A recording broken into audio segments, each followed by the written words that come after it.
Hello students, welcome to magnet brains. मैं रूपाली वर्मा आपके लिए अंतरा बुक का नया चैप्टर लेकर आई हूँ। ये नया चैप्टर है टॉर्च बेचने वाला। जो टॉर्च बेचने वाले, ये जो हमारे सामने एक कहानी ही बोलेंगे बना के प्रस्तुत करी है हरिशंकर परसाई जी ने। इस कहानी के माध्यम से वो अंधविश्वास दिखा रहे हैं कि किस तरीके से अंधविश्वास के जरिए साधु महात्मा सब अपना जो है धंधा चलाते हैं, किस तरीके से क्या चीज़ें करते हैं। तो ये एक तरीके से व्यंग भी है उन लोगों पर जो लोग अंधविश्वास बहुत ही आसानी से कर लेते हैं। उनको दिखाते हैं कि एक टॉर्च और अंधविश्वास के टॉर्च को दिखाकर किस तरीके से लूटा जाता है, ये दिखाया है दो मित्रों के जरिए, एक प्रतीकात्मक रूप में हमारे सामने प्रस्तुत किया गया है।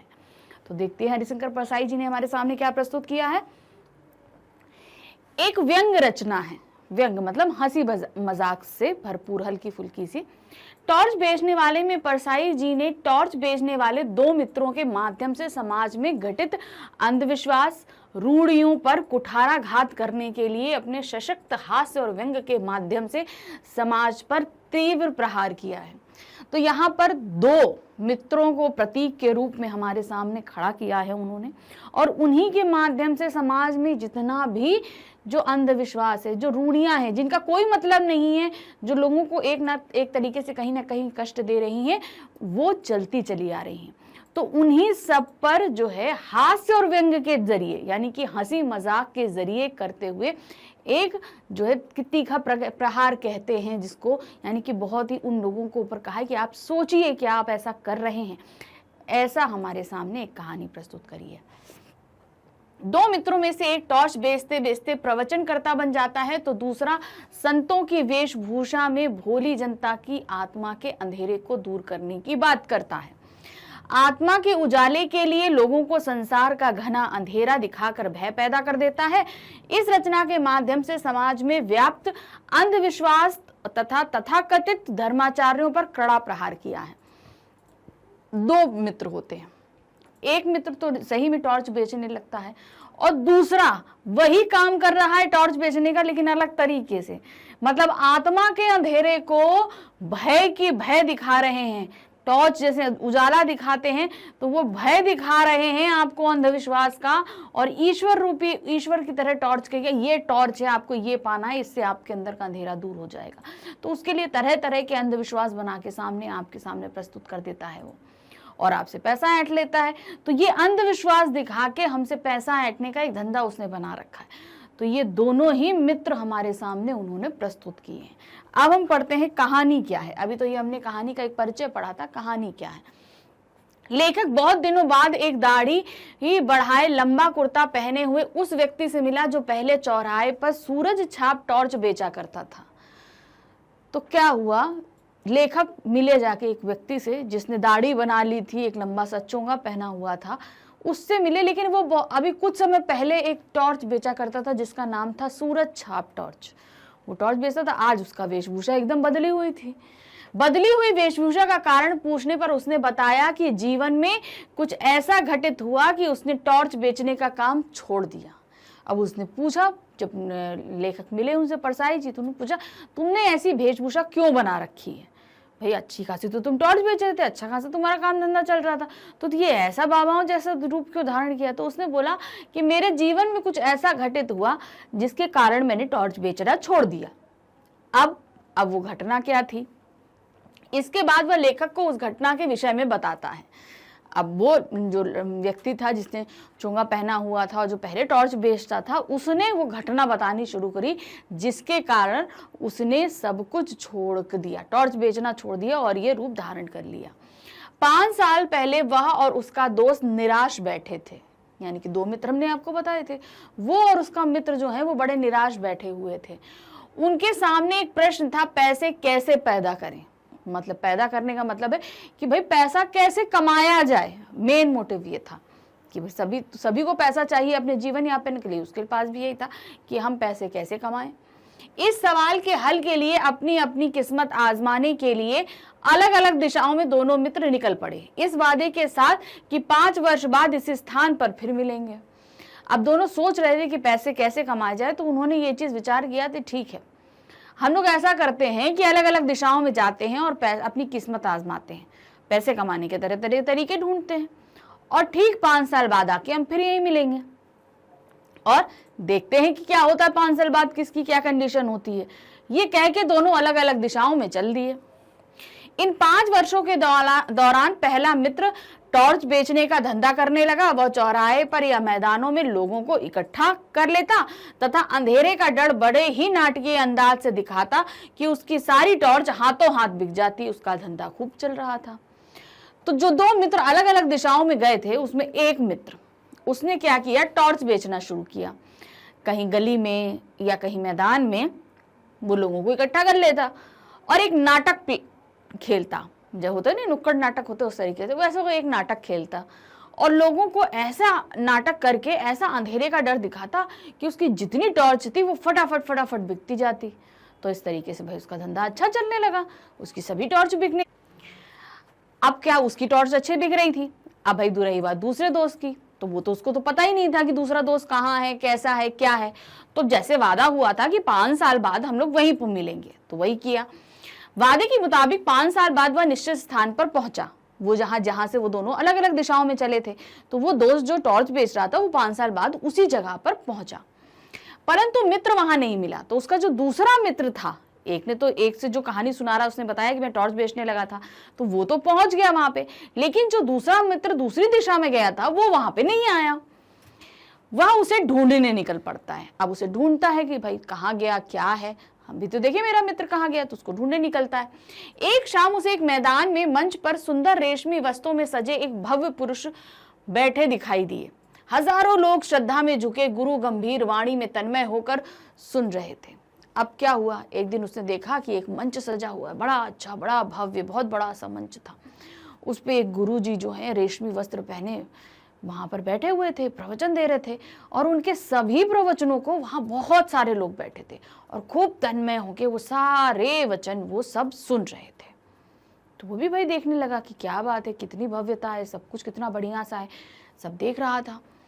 वह व्यक्ति प्रवचन दे रहा था, मैं आज मनुष्य को घने अंधकार में देख रहा हूं, आज आत्मा में भी अंधकार है। अब वो प्रवचन क्या दे रहे हैं कि मैं मनुष्य को अंधकार में देख रहा हूं। अब इसमें आप जो भी वो प्रवचन दे रहे हैं इनको सिमिलर कीजिएगा आप, ये अब आपका काम है कि आपको सिमिलर करना है। वो एक व्यक्ति जो टॉर्च बेच रहा था वो भी ऐसे बताता है, आप अंधकार में हो तो आपको रोशनी चाहिए तो टॉर्च लेनी है, तो उसी तरीके से तो मनुष्य क्या है, मनुष्य इस समय घने अंधेरे में है, घने अंधकार में देख रहा हूँ। आज आत्मा में भी अंधकार है, इतना ज्यादा अंधकार भर गया आत्मा में भी है। मनुष्य की आत्मा भय पीड़ा से त्रस्त है। अब क्या, तो जब अंधकार देखते हैं तो हम लोग डरते हैं ना, डर जाते हैं, डर के आने लगते हैं, विचार आने लगते हैं। आज मनुष्य इस अंधकार से घबरा उठा है। जब हम सच में अंधेरा देखते हैं तो घबराते हैं। डरो मत, जहां अंधकार है वहीं प्रकाश है, प्रकाश को बाहर नहीं अंदर में खोजो। तो उन्होंने बोला जहां अंधकार है वही प्रकाश है, और प्रकाश कहाँ है, अंदर है, अंदर में खोजो। तो जब अंधकार होता है तो सबसे पहले हम कभी भी घर में लाइट चली जाए कुछ हो तो देखिए आप सबसे पहले या तो आप अपने मोबाइल की तरफ दौड़ेंगे, या तो आप क्या देखेंगे, कहीं हमारी टॉर्च आपने रखी हो कोई निश्चित स्थान पे, आप उस तरफ दौड़ेंगे। क्यों? क्योंकि आप तुरंत ही रोशनी चाहते हैं। तो वही बोला, जहां अंधकार है वही प्रकाश है, अर्थात जब तक अंधकार नहीं होता तब तक हम प्रकाश की वैल्यू को समझते ही नहीं है कि हमको प्रकाश चाहिए। इसलिए प्रकाश की अहमियत समझने के लिए अंधकार का होना जरूरी है। तो वही उन्होंने बोला कि प्रकाश वही है जहां अंधकार है, बस उसे खोजना है आपको। जैसे लाइट जाती है तो आप खोजना शुरू करते हो ना, किससे हम उजाला करें, तो उन्होंने बोला आत्मा के अंदर खोजिए उजाला। तो वही चीज उन्होंने बताई कि आपके विचारों में जो अंधकार आ रहा है वो प्रकाश आपको आपके अंदर ही मिलेगा। इस प्रकार वह लोगों को पहले डराता है, फिर तुरंत उन्हें अपने साधना मंदिर में बुलाकर अंतः ज्योति जलाने का दान करते हैं। लोग तन्मय होकर संत की बातें सुन रहे थे, पर उसकी हंसी छूट रही थी। अब क्या, उन्होंने बोला कि पहले तो उसने डराया अंधकार देख के, चारों तरफ अंधकार है, आपको डर लगता है, ये होता, पहले तो अंधकार दिखा दिया। फिर उसने टॉर्च दिखाई, क्या आपको साधना करनी है, तन्मयता से साधना करनी है, ईश्वर को ध्यान करना है। और जब वो बता देता तो लोग यहाँ आके उसके यही सारे प्रवचन सुन रहे थे, सब बड़े ध्यान से प्रवचन सुन रहे थे, लेकिन वो टॉर्च बेचने वाला हंसने लगा क्योंकि वो सब ये देख रहा था, उसको हंसी आ रही थी। तभी उसने देखा कि वह भव्य पुरुष मंच से उतरकर कार पर चढ़ने जा रहा था। उसने तो उस भव्य पुरुष को नहीं पहचाना, पर भव्य पुरुष ने उसे पहचान कर कार में बिठा लिया। संत की वेशभूषा में यह उसका मित्र था। बंगले के वैभव को देखकर वह हैरान हो गया। फिर दोनों मित्रों में खुलकर बातचीत हुई। तो अब क्या हुआ, अब हंसी आ रही थी। अब हंसी आने का कारण क्या है, देखिए हंसी उसको क्यों आ रही थी। वो एक टॉर्च, सूरज छाप टॉर्च बेचने के लिए जब लोगों को इकट्ठा करता था तो उसी तरह की कहानी बनाता था और उसकी टॉर्च बिक जाती थी। अब यहाँ पर वो कुछ बेच नहीं रहा है, वो सिर्फ अपनी बातें कर रहा है और इतने सारे लोग इकट्ठा हो रहे हैं, उसको खूब पैसे कमा रहे हैं। तो उसको वही सिमिलर लगा कि जो मैं बेचता था उसी तरीके से तो ये बाबा बोल रहे हैं। तो इसलिए वो व्यक्ति हंस रहा था, टॉर्च बेचने वाला। अब क्या होता है, वो भव्य पुरुष उठते हैं जो प्रवचन दे रहे थे, उठते हैं, अपनी गाड़ी की ओर जाते हैं। अब गाड़ी में उस टॉर्च बेचने वाले को बिठा लेते हैं। क्यों, टॉर्च बेचने वाले ने तो उसको पहचाना नहीं, लेकिन उस भव्य पुरुष ने इसको पहचान लिया। ये वही मित्र था जो 5 साल पहले उससे अलग हुआ था। अब वो तो जाते हैं, उनको घर ले जाता है, घर लेके जाता है, खूब बड़ा बंगला, खूब अच्छा सजा हुआ सब कुछ। देख के भाई टॉर्च बेचने वाला बड़ा हैरान होता है कि अरे इतना पैसा इसने कमा लिया। फिर उसके बाद दोनों मित्र बातें करने बैठ जाते हैं।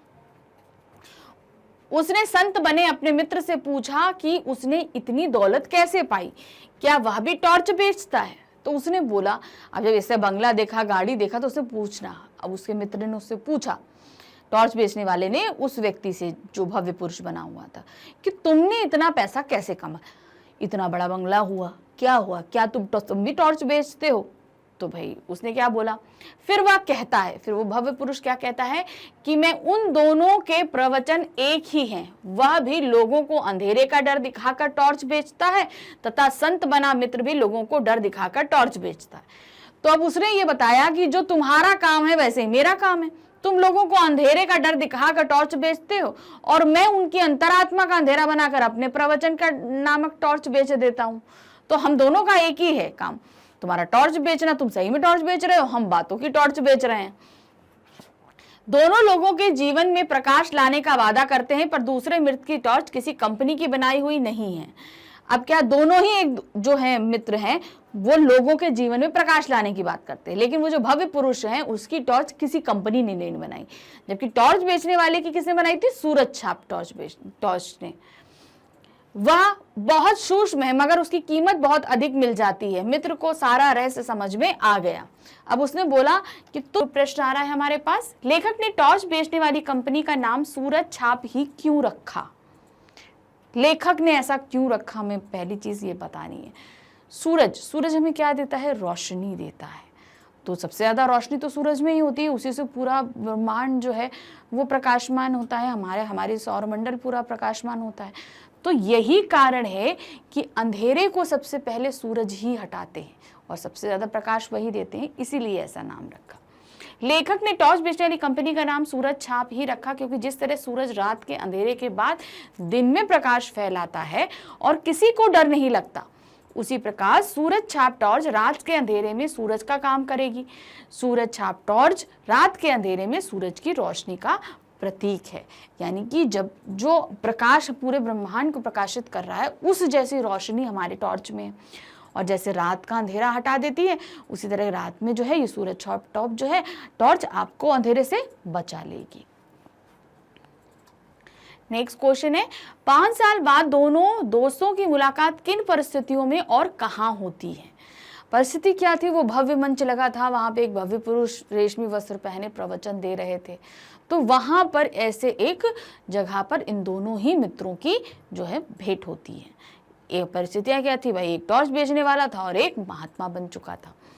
5 साल पहले दोनों दोस्त बेरोजगार थे। 5 साल बाद दोनों दोस्तों की मुलाकात एक प्रवचन स्थल पर होती है, लेकिन परिस्थितियां पहले की तरह नहीं थी। पहले दोनों बेरोजगार थे, अब वो परिस्थितियां नहीं थी। उनमें से एक टॉर्च बेचने वाला तथा दूसरा उपदेश देने वाला बन गया था। तो दोनों ने बताया प्रवचन स्थल पे हुआ था, आप उसको चाहे तो और ज्यादा बता सकते हैं। प्रवचन स्थल जहाँ पर एक बहुत बड़ा मंच लगा हुआ था, एक साधु महात्मा रेशमी वस्त्र पहन के प्रवचन दे रहे थे, और अब स्थितियां दोनों की एक जैसी नहीं, मतलब पहले जैसी नहीं थी। एक टॉर्च बेच रहा था और एक जो है प्रवचन देने वाला एक महापुरुष बन चुका था। तीसरा क्वेश्चन है, पहला दोस्त मंच पर किस रूप में था और वह किस अंधेरे को दूर करने के लिए टॉर्च बेच रहा था।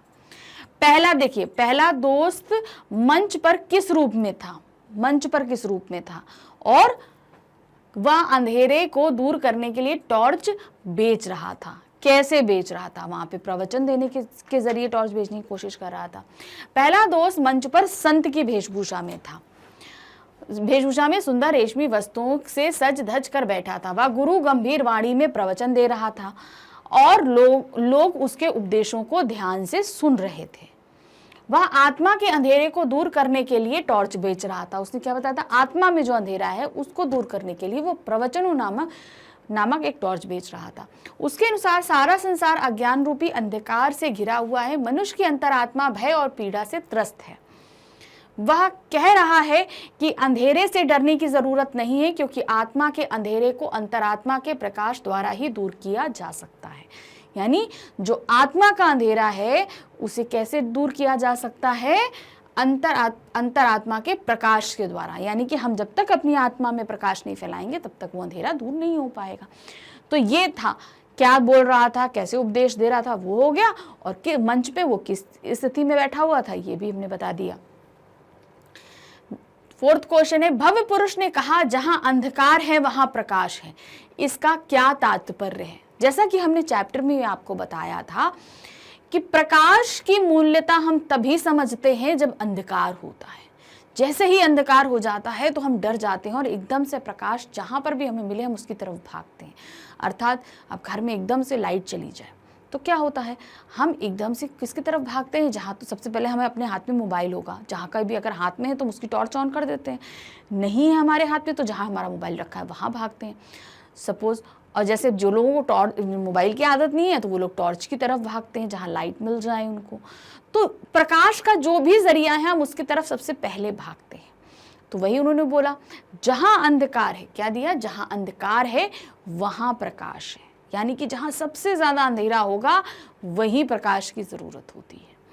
तो क्या दिया, भव्य पुरुष ने अपने प्रवचन में कहा जहाँ अंधकार है वहीं प्रकाश है। जैसे हर रात के बाद सुबह आती है उसी प्रकार अंधकार के साथ साथ प्रकाश भी होता है।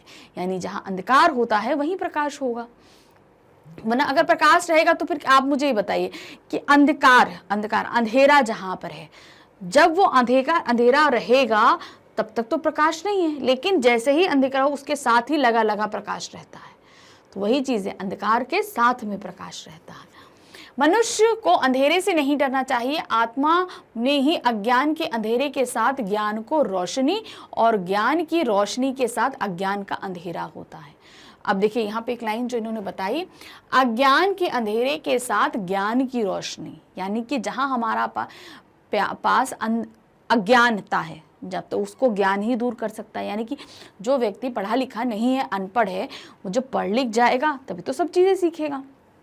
वही चीज़ है, जिसके पास ज्ञान नहीं है, अज्ञान है, उसको उसकी अज्ञानता कैसे दूर होगी, ज्ञान से दूर होगी। और ज्ञान की रोशनी के साथ अंधकार का अंधेरा है। अब क्या दिया, जहाँ पर ज्ञान की रोशनी है, जहाँ हमको ज्ञान की रोशनी मिल चुकी है और जब बहुत ज़्यादा होती है तो वहीं पे हम सबसे ज़्यादा जब समझने लगते हैं कि हमने सब कुछ कर लिया, सब कुछ पा लिया, तो उसी जगह हम मूर्खता शुरू करते हैं। तो वही होती है, ज्ञान की रोशनी के साथ ही अज्ञान का अंधेरा भी हमारे पास में आ जाता है। मनुष्य के अंदर की बुराइयों में अच्छाई दबी रहती है जिसे जगाने की ज़रूरत होती है।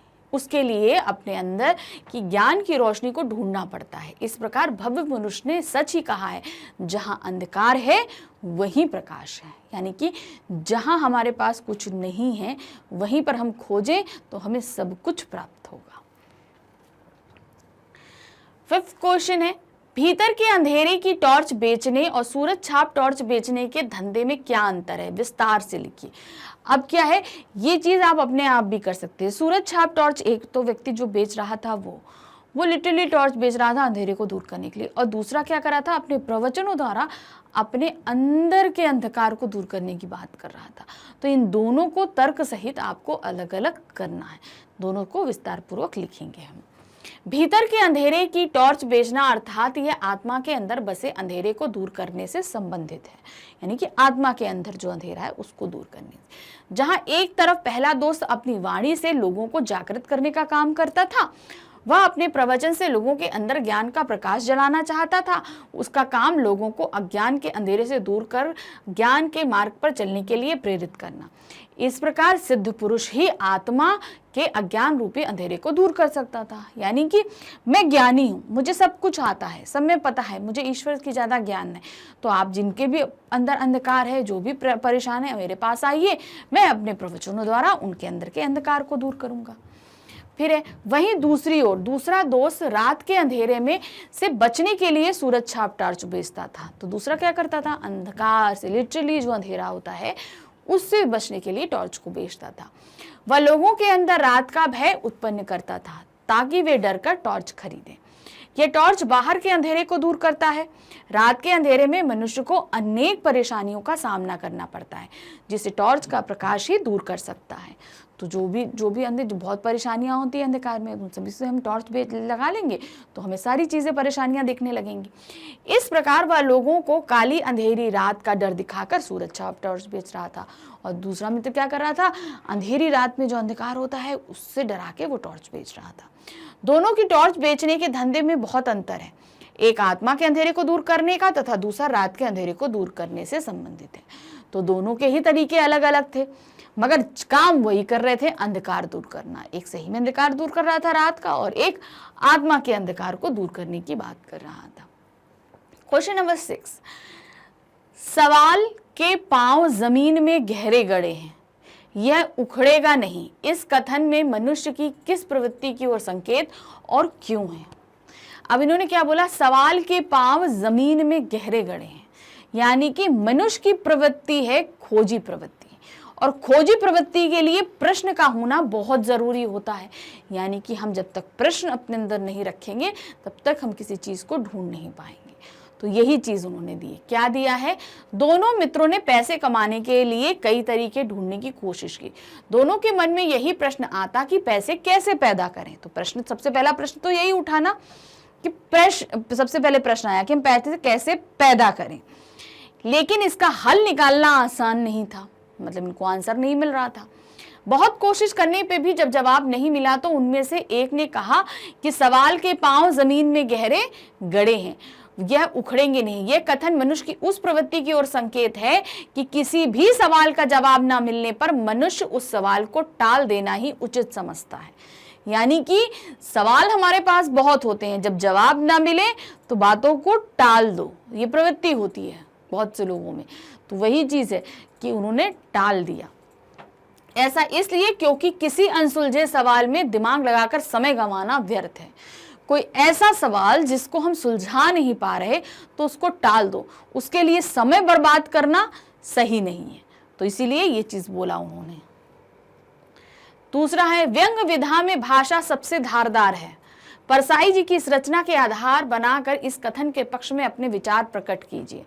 तो क्या है, व्यंग विधा में भाषा सबसे धारदार होती है, यानी कि लोग इसको पढ़ते और समझते बहुत जल्दी है। अगर हम किसी भी सीरियस कहानी या कोई भी कहानी लिखते हैं जिसमें हम सारी फीलिंग्स डालें, करुणा भी डालें, हंसी भी डालें, सब डालें, तो लोग बहुत जल्दी उसको ज़्यादा पढ़ेंगे नहीं। लेकिन जो भाषा व्यंग होती है, व्यंग की जो भाषा होती है वो सबसे धारदार है, लोगों के मन में बहुत जल्दी वो असर करती है। ये चीज होती, क्योंकि यहाँ पर आपका ही मजाक एक तरह, आप उसको अपनी जगह लगने, कैरेक्टर को अपने आप को वहां रख देंगे, तो उससे क्या होगा, वो हम पे ज्यादा जल्दी असर करने लगती है। तो क्या कैसे लिखेंगे, टॉर्च बेचने वाले हरिशंकर परसाई की व्यंग रचना। इस पाठ में लेखक ने समाज में फैले अंधविश्वास तथा पाखंडी साधु संतों द्वारा रचे गए ढोंग से बचकर रहने का संदेश दिया है। तो यहाँ पर उन्होंने ये चीज बताई है कि आपको ऐसे लोगों से बच के रहना है। ऐसे लोग भोली भाली जनता को अंधेरे का डर दिखाकर पैसे कमाते हैं। हमें ऐसे अंधविश्वास और पाखंड से बचना चाहिए। लेखक ने इस व्यंग रचना के माध्यम से ये समझाने की कोशिश की है कि धर्म और अध्यात्म के नाम पर पैसे ठगने वाले लोगों के चंगुल में हमें नहीं फंसना चाहिए। इस प्रकार व्यंग विधा के माध्यम से भाषा प्रभावशाली हो गई तथा लोगों के मन में इसका अधिक प्रभाव पड़ता है। तो उन्होंने जो ये व्यंग किया तो उसके साथ हमें छिता संदेश क्या दिया कि हमें जो बनावटी साधु संत होते हैं ना, उनसे हमें बचना है। तो ये क्या हुआ, अब उन्होंने व्यंग की भाषा इस्तेमाल करी। तो ये व्यंग की भाषा में लोगों के ऊपर बहुत जल्दी असर करता है। तो लोग जल्दी उसको समझेंगे कि नहीं, हमें ऐसे लोगों के चक्कर में नहीं फंसना चाहिए। तो ये बात होती है, कोई भी हंसी मजाक के जरिए कोई भी चीज होगी तो हम पे बहुत जल्दी असर करेगी वो। नेक्स्ट है आशय स्पष्ट कीजिए, मतलब इस वक्तव्य का क्या मतलब निकल रहा है ये बताना है। आजकल सब जगह अंधेरा छाया रहता है, रातें बेहद काली हैं, अपना ही हाथ नहीं सूझता। तो ये वाली बात टॉर्च बेचने वाले में कही थी कि बहुत जगह अंधेरा रहता है, तो आपको इस बात का मतलब बताना है। ये वाक्य हमारा पाठ में आया था। प्रस्तुत पंक्तियां सूरज छाप कंपनी टॉर्च बेचने वाले के द्वारा कही गई है। वह अपनी टॉर्च बेचने के लिए लोगों के मन में अंधेरे के प्रति डर उत्पन्न करता है। अंधेरी रातें इतनी काली होती हैं कि लोगों को अपना हाथ तक नहीं दिखाई देता। यही काली राती अंधेरी रातों का भय लोगों को टॉर्च खरीदने के लिए विवश कर देता है। तो अब क्या हुआ कि रातें इतनी काली, मतलब इतना अंधेरा है कि आदमी को अपना हाथ तक नहीं दिखाई देता। तो इसी अंधेरी रात का वो डर दिखाता है कि लोगों को जो है इस अंधेरे में डर लगता है, तो सूरज छाप टॉर्च खरीदिए और इस अंधेरे से बच जाइए। इस तरीके से वो अपनी टॉर्च बेच रहा होता है, ऐसी ऐसी बातों को कहकर। दूसरा है प्रकाश बाहर नहीं है, उसे अंदर में खोजो, अंदर में बुझी उस ज्योति को जगाओ। तो अब ये दूसरा वक्तव्य किसने बोला था? उस भव्य पुरुष ने जो मंच पे बैठे प्रवचन दे रहा था। प्रस्तुत पंक्तियां आत्मा के अंधेरे को दूर करने वाली सिद्ध पुरुष के द्वारा कही गई। वह लोगों को अपने अंदर बसे अंधेरे को दूर करने के लिए आत्मा के प्रकाश को जगाने की सलाह देता है। वह संत का वेश धारण कर बड़ी बड़ी बातें करके लोगों को अपनी तरफ आकर्षित करता है। मतलब उसने वेश धारण किया हुआ है, बड़ी बड़ी बातें कर रहा है कि अपने आत्मा के अंधेरे को दूर करिए, अंधकार आपके अंदर है, उसमें प्रकाश लाइए, ज्ञान डालिए। तो ये सब बातें वो बोल रहा था। थर्ड स्टेटमेंट है धंधा वही करूंगा, यानी टॉर्च बेचूंगा, बस कंपनी बदल दूंगा। अब ये वक्तव्य किसने बोला था? उस दूसरे मित्र ने जो टॉर्च बेचता था। यानी कि जब उसको ये पता चल गया कि उसका पहला दोस्त जो है वो किस तरीके से जो लोगों को डर दिखा के ज्यादा पैसे कमा रहा है, तो वो अपनी पेटी उठा के जाके नदी में फेंक देता है सूरज छाप वाली टॉर्च की। अब क्या करता है वो कि अब उसको वो लोगों को डर दिखाता है कि मतलब अब डर मैं दिखाऊंगा, टॉर्च बेचूंगा, लेकिन जो प्रवचन नामक टॉर्च बेचूंगा, लोगों को प्रवचन दूंगा, पैसे ऐठूंगा। धंधा वही करूंगा, अंधेरे का डर दिखाऊंगा, मगर यहाँ आत्मा के अंधेरे का डर दिखाऊंगा। वहां टॉर्च बेचता था, यहाँ पे अपने प्रवचन बेचकर पैसे कमाऊंगा। तो क्या है, पहला दोस्त टॉर्च बेचने का काम करता था जिससे अधिक परिश्रम की आवश्यकता होती थी। अपने दोस्त को आत्मा के अंधेरे को दूर करने का काम, यानी साधु बनकर पैसे कमाते देखकर वह भी उसी काम को अपनाने का निश्चय करता है। उसे लगता है कि बिना मेहनत के भी बैठे बिठाए पैसे कमाए जा सकते हैं, इसलिए वह मेहनत यानी टॉर्च बेचने का काम छोड़कर साधु बनने का फैसला करता है।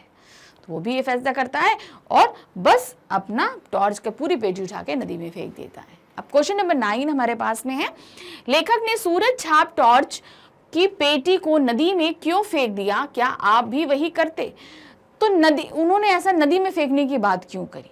उसने ये सोचा कि हम ये सारी चीज़ें अगर हम फेंक देंगे तभी, क्योंकि ये अगर मेरे पास रखी रहेंगी तो हम ये सारी चीज़ें नहीं कर पाएंगे, मतलब हम ये अपना जो धंधा है वो हम नहीं बदल पाएंगे। तो यहाँ पर क्या दिया, आपको अगर आप होते तो आपको भी क्या करना है, आप ये भी तर्क देके इस चीज़ को लिख सकते हैं। हाँ, मैं भी अगर टॉर्च बेचने वाले की जगह होता तो टॉर्च नदी में फेंक देता, क्योंकि इतनी मेहनत करने के बाद भी कम कमा पाता हूँ। वहीं दूसरी ओर भगवान का डर या अंधेरा दिखाकर लोगों को मूर्ख बना रहे हैं और बेहिसाब पैसे कमा रहे हैं। तो यहाँ पर क्या था, मैं इतनी मेहनत करता हूँ, पैसे नहीं मिलते, और दूसरा क्या है, इतनी बस थोड़ी सी बातें तो बोलता है और उसको पैसे मिल जाते हैं। क्वेश्चन नंबर 10 है, टॉर्च बेचने वाले किस प्रकार की स्किल का प्रयोग करते हैं? क्या इसका स्किल इंडिया प्रोग्राम से कोई संबंध है? तो कैसी स्किल रख रहा था वो टॉर्च, और इसका क्या स्किल इंडिया से कोई भी ताल्लुक है? तो ये आपको बताना है। क्या है, टॉर्च बेचने वाले लोगों को अपने उत्पाद की विशेषताओं के बारे में बताते हैं और उन्हें उन परिस्थितियों से अवगत कराते हैं जिनसे बचने के लिए वह उन उत्पादों का उपयोग कर सकते हैं। तो यहाँ पर क्या था कि जो है आपको बताता था तरह तरह का, भाई हम अपने प्रोडक्ट को क्या करते हैं, कोई भी व्यक्ति का प्रोडक्ट बेचेगा तो तरह तरह के चीज़ें बताएगा। आप जैसे हम लोग तो एडवर्टाइजमेंट देखते हैं, आप कभी सड़क के किनारे कोई व्यक्ति कोई सामान बेच रहा है तो देखिए वो कितनी तरह तरह की बातें बना बना के चीज़ों को बेचता है। तो वही चीज़ यहाँ पर आपको बताई जा रही है कि उसके अंदर वो स्किल होती है चीज़ों को बनाने की, बातों को बनाने की, जिससे वो अपनी प्रोडक्ट्स की विशेषताएं बताता है और उनको बेचता है। फिर हाँ, स्किल इंडिया प्रोग्राम द्वारा लोग मार्केटिंग स्किल को बढ़ा सकते हैं और जिनके द्वारा वह उत्पाद की बिक्री में तेजी आ सकती है। तो यहाँ पर स्किल इंडिया प्रोग्राम जो है उसमें तरह तरह के लोग आते हैं अपनी स्किल को उभारने के लिए। तो उसमें हम मार्केटिंग के जरिए स्किल को और ज़्यादा उभार सकते हैं और अधिक से अधिक उत्पाद बेच सकते हैं। इससे हमारा बहुत ज़्यादा फायदा होगा। क्या दिया है? 5 साल पहले दोस्तों के सामने सबसे बड़ा सवाल क्या था? जो अभी बताया गया उससे 5 साल पहले, यानी कहने का मतलब नहीं आज हम पढ़ रहे हैं, आज से 5 साल पहले नहीं, जब ये पुस्तक में हमारे सामने हम पढ़ रहे हैं, अपनी किताब में पढ़ रहे हैं, तब उससे 5 साल पहले की बात, यानी कि जब कहानी लिखी जा रही थी उससे 5 साल। नौकरी कैसे पाएं, पैसा कैसे पैदा करें, कॉस थीटा का वैल्यू क्या है, क्रॉस थीटा का वैल्यू क्या है, या उपरोक्त सभी। तो यहाँ पर उनके लिए सबसे बड़ा सवाल जो ये था वो क्या था? पैसे कैसे पैदा करें, यानी कि उनको पैसा कमाने की सबसे बड़ी समस्या उनके सामने थी 5 साल पहले। अब है क्वेश्चन नंबर 2। क्वेश्चन नंबर 2 में हमारे पास क्या दिया है? टॉर्च बेचने वाला लोगों को अंधेरे का डर क्यों दिखाता था? उनको अंधेरे का डर क्यों दिखा रहा था भाई? क्यों कहता था कि भाई बहुत अंधेरा है, जानवर आ जाते हैं, सांप आ जाता है, काट लेता है, तो बहुत तरीके के वो डर दिखा रहा था। तो वो क्यों दिखाता है डर? मैं जलता था, यानी कि वो जलता था इसलिए दिखाता था। अपना वर्चस्व दिखाने के लिए, सबके ऊपर अपना ही हक जताना चाहता था, इसलिए। टॉर्च बेचने के लिए, वो अपनी टॉर्च बेचना चाह रहा था, इसलिए अंधेरे से डर दिखाता है। उपर्युक्त सभी। तो यहाँ पर सही ऑप्शन क्या है? वो टॉर्च बेचने के लिए वो सबको अंधेरे का डर दिखाता है कि देखो अंधेरा है तो तुम अंधेरे से डर लगता है, तो इसके लिए तुम टॉर्च खरीद लो तो तुम्हारे पास अंधेरा नहीं रहेगा। फिर है क्वेश्चन नंबर 3। क्वेश्चन नंबर 3 है प्रकाश बाहर नहीं है, उसे अंतर में खोजो। इस पंक्ति को किसने बोला था? ये किसने बोला था कि प्रकाश जो है बाहर नहीं, उसे अंतर में खोजो? इस पंक्ति को किसने बोला था?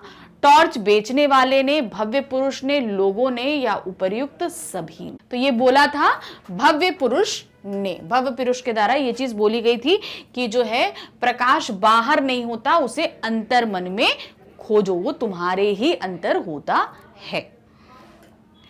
अब है क्वेश्चन नंबर 4। क्वेश्चन नंबर 4 क्या है? अंधेरे का डर दिखाकर लोगों को डराना कितना आसान है?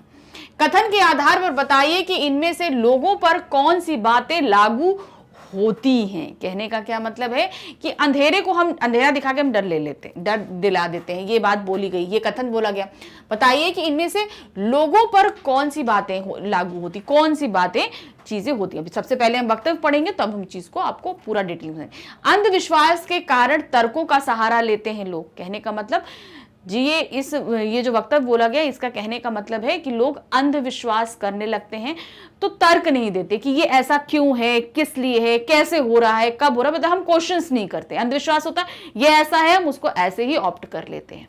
फिर है डर का सामना नहीं कर पाते। मतलब कि जब हम अंधकार से डरते हैं तो हम उस डर का सामना नहीं करना चाहते हैं। लोगों में जागरूकता की कमी आ जाती है।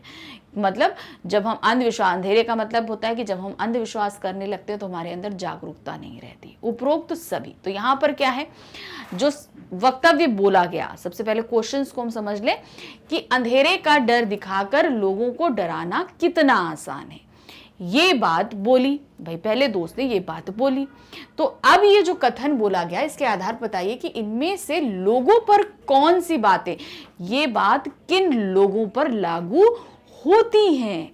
तो यहाँ पर उपरोक्त इन सभी बातों पर, इन लोगों पर लागू होती हैं कि मतलब अगर अंधविश्वास करने लगते हैं तो हम तर्कों का सहारा नहीं लगते, तब भी ये वक्तव्य हमारे पर लागू होता है। हम क्या करने लगते हैं, हम डर का सामना नहीं कर पाते हैं। यानी कि जब हम अंधेरा देखते हैं तो क्या होता है, हमें डर लगने लगता है, बस लगता है कि जल्दी से इस अंधेरे से भागो, किसी तरह ये अंधेरा हटे, ऐसा होने लगता है। हमारे अंदर जागरूकता की कमी नहीं, हम उस समय पॉजिटिव नहीं हो पाते हैं। अंधेरा अगर हो गया एकदम से, अगर आप देखिए ब्लैकआउट हो जाता है, लाइट चली जाती है, घर के अंदर ही हो, तो एकदम से क्या होता है, हम पॉजिटिव वे में नहीं, एकदम से हम नेगेटिव वे में चले जाते, फिर थोड़ी देर हमको लगता है मतलब हम चीज को पॉजिटिव नहीं ले पाते। तो उपर्युक्त सभी बातें यहां पर लागू होती हैं। अब है क्वेश्चन नंबर 5। क्वेश्चन नंबर 5 क्या है, पहला दोस्त क्या काम करता था। जो पहला वाला दोस्त था वो क्या काम कर रहा था, परचून का काम कर रहा था। परचून मतलब जहां पर राशन पानी का सभी सामान मिलता है। टॉर्च विक्रेता था, टॉर्च बेच रहा था। दूध का काम करता था, यानी दूध बेचने का। ये उपर्युक्त तो सभी। तो पहला दोस्त क्या काम कर रहा था, एक टॉर्च विक्रेता बन गया था, वो लोगों को टॉर्च बेच रहा था। अब है क्वेश्चन नंबर 6। क्वेश्चन नंबर 6 है, धंधा वही करूंगा यानी टॉर्च बेचूंगा ऐसा किसने कहा था। किसने ये चीज बोली थी, पहले दोस्त ने, दूसरे दोस्त ने, भव्य पुरुष ने, का या खा ने। किसने ये बात बोली थी, मतलब धंधा वही करूंगा यानी टॉर्च बेचूंगा, ये बात किसने बोली थी, ये बात बोली थी पहले दोस्त ने। मतलब धंधा तो वो पहले भी वही कर रहा था, टॉर्च बेचने का ही काम कर रहा था। लेकिन जब भव्य पुरुष से मिल लेता है, उसको समझ में आता है कि बात तो वही है, मैं टॉर्च डर दिखाकर लोगों को बेवकूफ बना रहा था और टॉर्च बेच रहा था, वही काम जो है भव्य पुरुष यानी कि दूसरा दोस्त कर रहा था। वो क्या कर रहा था, लोगों के अंतरात्मा के अंधेरे से डरा रहा था, अंदर जो है अंधविश्वास के अंधेरे से डरा रहा था। तो मतलब टॉर्च बेचूंगा अर्थात काम वही, मतलब कि जो भव्य पुरुष करा था अब मैं वही करूंगा, लेकिन टॉर्च बेचने का, लेकिन उसको क्या करूंगा यानी टॉर्च ही बेचूंगा, यानी लोगों को अंधविश्वास के अंधेरे की अंधविश्वास से डराऊंगा और अपने प्रवचनों की टॉर्च से उनके इस अंधेरे को दूर करूंगा। ये देखिए पहले दोस्त ने ये बात कही थी। अब है क्वेश्चन नंबर 7। क्वेश्चन नंबर 7 क्या है, टॉर्च बेचने वाले ने लोगों का अंधेरा दूर करने का क्या उपाय बताया था। वो जो टॉर्च बेचने वाला था वो लोगों का डर दूर करने के लिए यानी अंधेरा दूर करने के लिए वो क्या बोलता है, पूजा कर लो अंधेरा, अपना डर दूर अंधेरा दूर करने के लिए, टॉर्च ले लो, किताबें पढ़ लो या उपर्युक्त सभी। तो उसने उपाय बताया टॉर्च लेने का, यानी कि टॉर्च ले लो तो तुम्हारे अंदर का डर यानी कि अंधेरा दूर हो जाएगा और डर दूर हो जाएगा। तो टॉर्च लेने का उसने उपाय बताया। अब है क्वेश्चन नंबर 8। क्वेश्चन नंबर 8 में क्या है, दोनों दोस्त ने कितने साल बाद मिलने का निश्चय किया। वो दोनों दोस्त ने कितने साल बाद मिलने का निश्चय किया, जब वो अलग हुए थे। 2 साल बाद, 10 साल बाद, 5 साल बाद या 8 साल बाद। तो उन दोनों दोस्तों ने 5 साल बाद मिलने का निश्चय किया था कि वो 5 साल बाद फिर यहीं पर मिलेंगे। क्वेश्चन नंबर है 9 में क्या है, टॉर्च बेचने वाला पाठ किस शैली में लिखा गया है। ये जो पाठ है ये किस शैली में लिखा गया है। देखिए भाषा शैली और शैली दोनों अलग चीजें होती हैं, यानी कि भाषा किस तरीके से इस्तेमाल करी गई है। यहाँ पर पूरा पाठ पढ़ने के बाद हम ये देखेंगे कि हमको क्या चीज महसूस हुई है, कैसा हुआ है। व्यंग्यात्मक है, विवरणात्मक है, रचनात्मक है या रहस्यात्मक है। तो ये पाठ जब हमने पढ़ा तो तब हमने ये चीज महसूस करी कि इसमें हमको हंसी भी आ रही थी, यानी कि इसमें व्यंग था कि किस तरीके से लोगों को उल्लू बनाया जा रहा था, किस ऐसे तरीके से, साथ ही ऐसे लोगों पर तंज खसा गया था जो ऐसे काम करते हैं, दूसरों को बेवकूफ बना के पैसा कमाते हैं। तो यहाँ पर ये कैसा है, कैसी शैली में लिखा गया है, ये व्यंग्यात्मक शैली में पाठ लिखा गया है। अब है क्वेश्चन नंबर 10। क्वेश्चन नंबर 10 में क्या दिया है, दोनों दोस्त आपस में किस स्थान पर मिलते हैं। जब 5 साल बाद मिलते हैं तो वो जगह कौन सी थी, होटल में, कॉलेज में, प्रवचन स्थल पर या घर पर। तो जहां पर वो साधु भव्य पुरुष प्रवचन दे रहे थे वही प्रवचन स्थल पर मिले थे ना, तो वहीं पर वो कार में बिठाकर उन्हें अपने आलीशान महल में लेके गया पहले दोस्त को। तो कहां पर मिले थे वो, प्रवचन स्थल पर। अब है क्वेश्चन नंबर 11 में क्या दिया है, लेखक ने टॉर्च की कंपनी का नाम सूरज छाप ही क्यों रखा है। भाई जाहिर बात है, लेखक ने कहानी लिखी है तो टॉर्च का नाम सूरज छाप उन्होंने ही रखा है। तो उन्होंने ऐसा क्यों रखा है, क्योंकि उन्हें पसंद था इसलिए। सूरज छाप नाम से टॉर्च ज्यादा बिकता, अगर ये नाम रख देते तो टॉर्च ज्यादा बिकता। प्रकाश फैलाने की समानता के कारण, मतलब जिस तरीके से सूरज प्रकाश फैलाता है उसी तरह ये टॉर्च भी प्रकाश फैलाती, इसलिए कारण था। यहाँ पर उपर्युक्त सभी, तो कारण क्या था, उन्होंने इसलिए रखा क्योंकि प्रकाश फैलाने की समानता के कारण, जिस प्रकार सूरज प्रकाश फैलाता है उसी तरीके से ये टॉर्च भी समान जो है प्रकाश फैलाएगी, इसीलिए उन्होंने सूरज छाप नाम रखा। अब है क्वेश्चन नंबर 12। क्वेश्चन नंबर 12 है, आजकल सब जगह अंधेरा छाया रहता है, रातें बेहद काली होती हैं, इस कथन के पीछे टॉर्च बेचने वाले का क्या उद्देश्य था। टॉर्च बेचने वाले यानी कि पहले दोस्त ने ये बात कहने का क्या मतलब था। लोगों के मन में रात के डर को दूर करना, यानी कि लोगों के मन से रात का डर दूर कर रहे थे वो।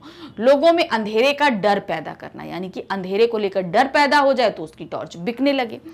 रात के प्रति सहानुभूति दिखाना, कि रात में लोग डरते हैं इसलिए वो सहानुभूति दिखा रहा था लोगों से, या उपर्युक्त सभी। तो यहाँ पर इस कथन के कारण से पहले जो मित्र था उसका उद्देश्य था कि लोगों के मन में डर पैदा करे अंधेरे को लेकर, रात को लेकर, ताकि लोग उसकी टॉर्च को खरीदे, इसलिए वो ऐसा कथन बोलता है। क्वेश्चन नंबर है 13 क्या दिया है, दूसरा दोस्त क्या करता था। पहला दोस्त हमने देखा टॉर्च बेचा, दूसरा दोस्त क्या करता था, टॉर्च बेचता था, अंतर आत्मा के अंधकार को दूर करता था, दूध बेचता था, या कुछ नहीं करता था। तो दूसरा व्यक्ति क्या बन गया था, वो अंतर आत्मा के अंधकार को दूर करता था, अर्थात वो एक साधु महात्मा बन के वो प्रवचन देने लगा था। इसी जगह आपसे ये भी हो सकता है कि एक भव्य पुरुष बन गया था, आप उसको भी सही करोगे। यहाँ पर उसके काम को हमने यहाँ पर लेकर आए कि मतलब अंतर आत्मा का जो अंधकार था उसको दूर करने का वो कार्य करने लगा था। क्वेश्चन नंबर है 14 में क्या है, टॉर्च बेचने वाले कहानी को किसने लिखा है। टॉर्च बेचने वाला जो ये कहानी हम पढ़ रहे हैं इसके राइटर यानी कि लेखक कौन है। जयशंकर प्रसाद, प्रेमचंद जी, हरिशंकर परसाई या अमरकांत जी। तो ये पाठ हमारे सामने प्रस्तुत किया है जो हरिशंकर परसाई जी ने, ये उनके द्वारा लिखित है। अब है क्वेश्चन नंबर 15। क्वेश्चन नंबर 15 है, टॉर्च बेचने वाले पाठ की विधा कौन सी है। ये गद्य में लिखा गया है, गद्य की विधाएं अलग अलग होती हैं, काव्य की भी विधाएं अलग अलग होती हैं। तो ये कौन सी विधा में लिखा गया है, निबंध, नाटक, कहानी या कविता। तो ये लिखा किस में गया है, ये निबंध विधा में लिखा गया है। यानी कि इसको लिखने का तरीका क्या है, किस तरीके से हमारे सामने प्रस्तुत किया गया है। एक कहानी बना के प्रस्तुत किया गया है, नहीं ये कहानी नहीं, आप इसकी शुरुआत में ही देखेंगे कि ये एक निबंध की शैली में हमारे सामने प्रस्तुत किया गया है। अब है क्वेश्चन नंबर 16 है, भव्य पुरुष ने कौन से वस्त्र धारण कर रखे थे।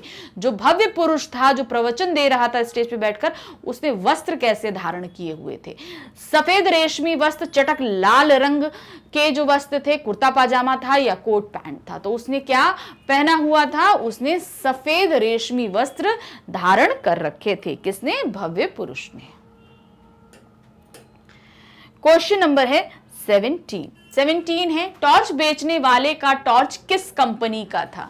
जो पहला जो दोस्त टॉर्च बेच रहा था उसकी टॉर्च की कंपनी का नाम क्या था।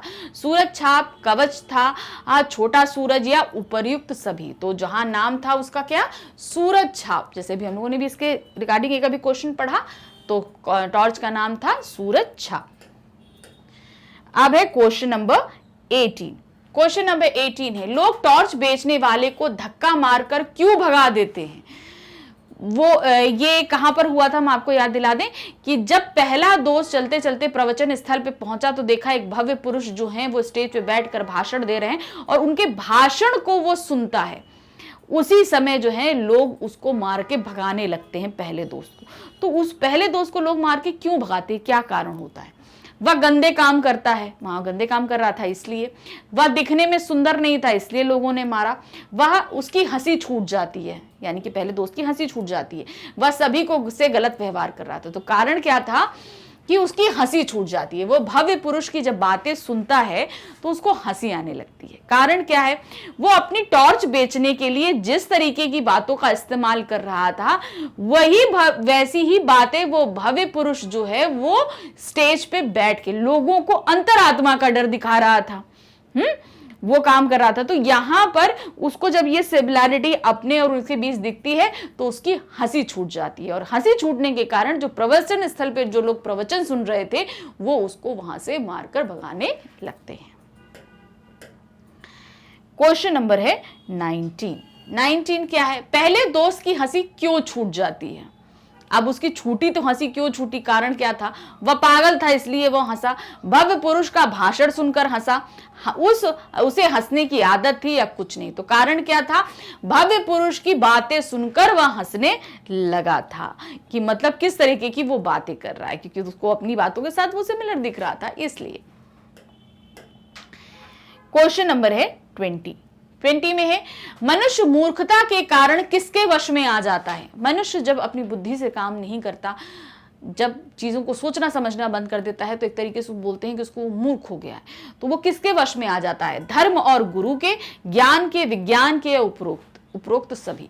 तो सही क्या है? जब मनुष्य अपनी मूर्खता वश काम करता है तब वह धर्म और गुरु के वश में आ जाता है, यानी कि इधर उधर धर्मों के पचड़ों में पड़ने लगता है। गुरु के मतलब उनको गुरु को अपना, मैं अपना गुरु बना लूं, उस व्यक्ति को अपना गुरु बना लूं, वो अपनी बुद्धि से सोचना समझना बंद कर देता है। तो मनुष्य मूर्खता के कारण जो है वो धर्म और गुरु के चक्कर में आ जाता है।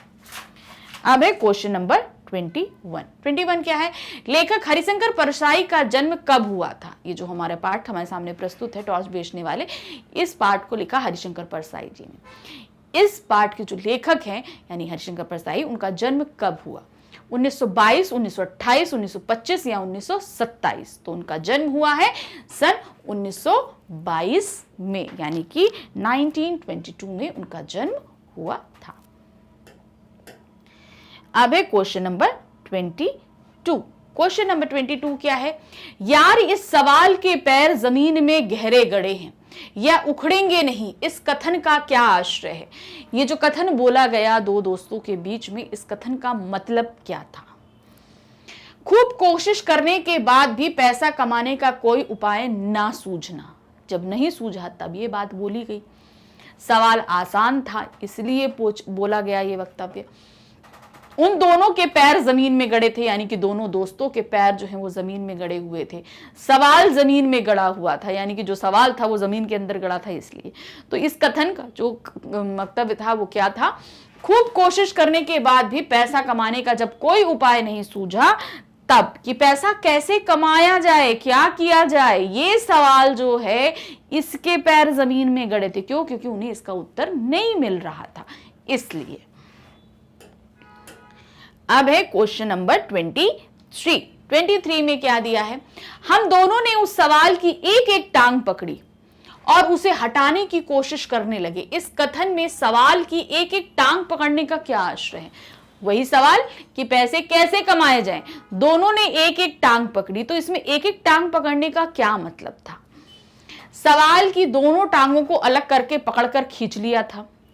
दूसरा, अलग अलग तरह से समाधान ढूंढने का प्रयास किया था, यानी कि उस सवाल का इन लोगों ने अपने अपने तरीके से ढूंढने का प्रयास किया था उसके उत्तर को। दोनों अलग अलग दिशाओं में चल पड़े, दोनों टांग पकड़कर वहीं बैठ गए। तो कारण क्या करने लगे? अलग अलग तरह से समाधान ढूंढने का प्रयास करने लगे, यानी कि मैं अपनी तरह से इस समाधान ढूंढता हूं कि मैं कैसे पैसा कमाऊंगा, तुम अपनी तरीके से समाधान ढूंढो कि तुम कैसे पैसा कमाओगे। तो ये क्या हुआ कि अलग अलग तरह से समाधान ढूंढने की कोशिश करने लगे। क्वेश्चन नंबर है 24 है, टॉर्च बेचने वाले पाठ के माध्यम से लेखक ने किस पर व्यंग किया है?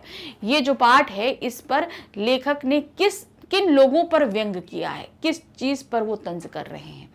लेखक ने स्वयं पर व्यंग किया है, टॉर्च बनाने वाली कंपनी पर व्यंग किया है, आडंबर और अंधविश्वास पर, या परिश्रम पे? तो लेखक ने किस पर व्यंग किया है? आडंबर और अंधविश्वास पर व्यंग किया है, कि लोग किस तरीके से दिखावे में अंधविश्वास पे विश्वास करने लगते हैं।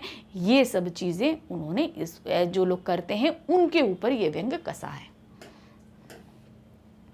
क्वेश्चन नंबर है 25 क्या है? भर दोपहर में भी अंधेरे के डर से कांपने लगते हैं, आदमी को डराना कितना आसान है। इस कथन के आधार पर बताइए कि निम्न में से कौन सी बात लोगों पर लागू होती है। अब ये जो कथन हमारे सामने रखा है, कौन इस कथन के आधार पर बनाना, लोगों पर लागू होती है। ये कथन किन लोगों पर लागू हो रहा है? लोगों में जागरूकता की कमी है, अंधविश्वासों के कारण तर्कों का सहारा नहीं लगते, डर का प्रतिकार नहीं करते, या उपरोक्त सभी। तो यहां पर इस वक्तव्य से हमें ये चीज पता चलती है कि इन सभी लोगों पर ये बातें लागू होती हैं। अब है क्वेश्चन नंबर 26। 26 क्या है? मेरी कंपनी नई है, सनातन है, इसका क्या अर्थ है? इस वक्तव्य का क्या मतलब है? सूरज छाप कंपनी बहुत पुरानी है, कंपनी का नाम सनातन है, वहां लोगों की निंदा करता है, मतलब वहां लोगों की निंदा कर रहा है वो, इसलिए उसने ये बात बोली। आध्यात्मिक उपदेश देकर लोगों को मूर्ख बनाना पहले से चला आ रहा है। तो यहां पर ये वक्त लास्ट वाला सही है। कहने का मतलब है आध्यात्मिक नाम लो ना तो लोगों को मूर्ख बनाना ज्यादा आसान हो जाता है। धर्म से रिलेटेड हम जब जैसे ही कोई चीज़ों का इस्तेमाल करते हैं तो लोगों को हम मूर्ख बहुत आसानी से बना सकते हैं। तो यहाँ पर उसने सनातन शब्द, यानी कि जो सदैव हमेशा से चला आ रहा है, सनातन हमेशा से चला आ रहा है और हमेशा रहेगा, तो वो शब्द होता है सनातन। तो कहने का मतलब क्या है? इसकी कंपनी सनातन है, हमेशा से चली आ रही है और आगे भी बनी रहेगी। उसने सनातन शब्द यूज करके लोगों को बेवकूफ बनाने की कोशिश करी है, यानी कि मूर्ख बना रहा है वो आध्यात्मिक शब्द को यूज करके।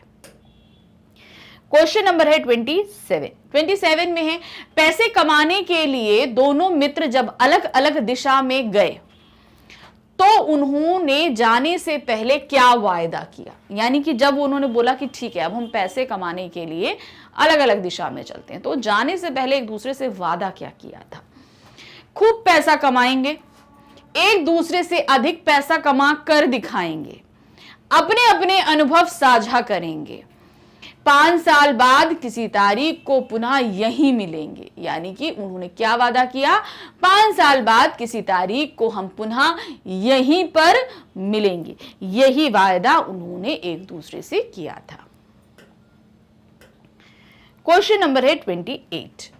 आजकल सब जगह अंधेरा छाया रहता है, रातें बेहद काली हैं, अपना ही हाथ नहीं सूझता। यह कहने के पीछे टॉर्च विक्रेता का क्या उद्देश्य था? टॉर्च बेचने वाला ये बात क्यों कहता है?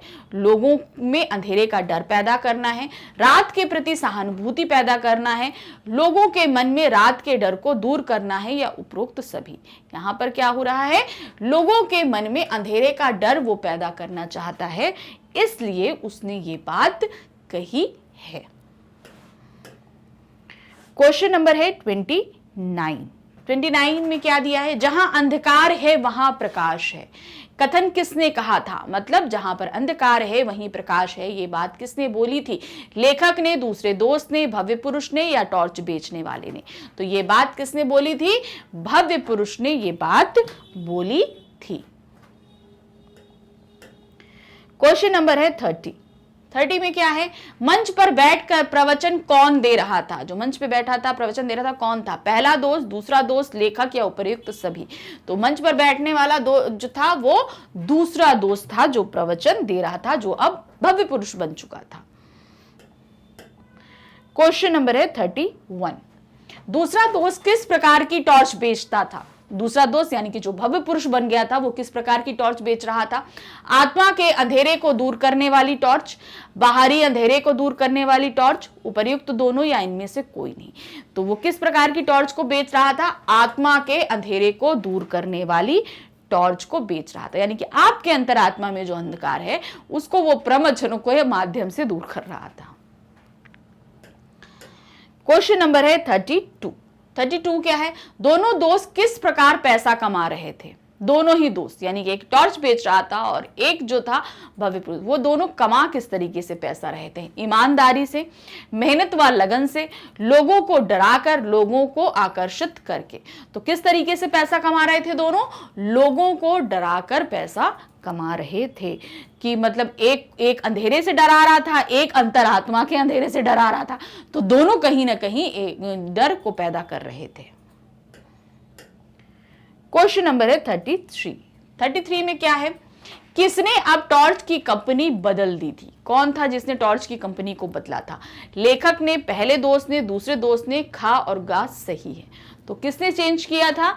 उसने चेंज किया था पहले दोस्त ने, जो एक्चुअल में पहले सूरज छाप टॉर्च बेच रहा था, लेकिन जब भव्य पुरुष से मिलता है, उसकी बातें सुनता है, तो कहता अब मैं टॉर्च ही बेचूंगा, लेकिन अंधेरे को दूर नहीं, अंतरात्मा के अंधेरे को दूर करने वाली टॉर्च को मैं बेचूंगा। तो वो पहले दोस्त ने ये बात बोली थी।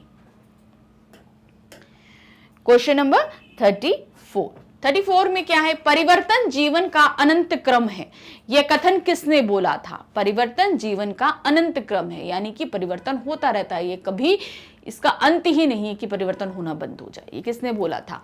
लेखक ने, पहले दोस्त ने, दूसरे दोस्त ने या ड्राइवर ने? तो ये बात किसने बोली थी? दूसरे दोस्त ने, जो भव्य पुरुष बन गया था। क्वेश्चन नंबर है 35। सर्वग्राही का क्या अर्थ होता है? सर्वग्राही शब्द जो इस्तेमाल किया गया है उसका मतलब क्या होता है?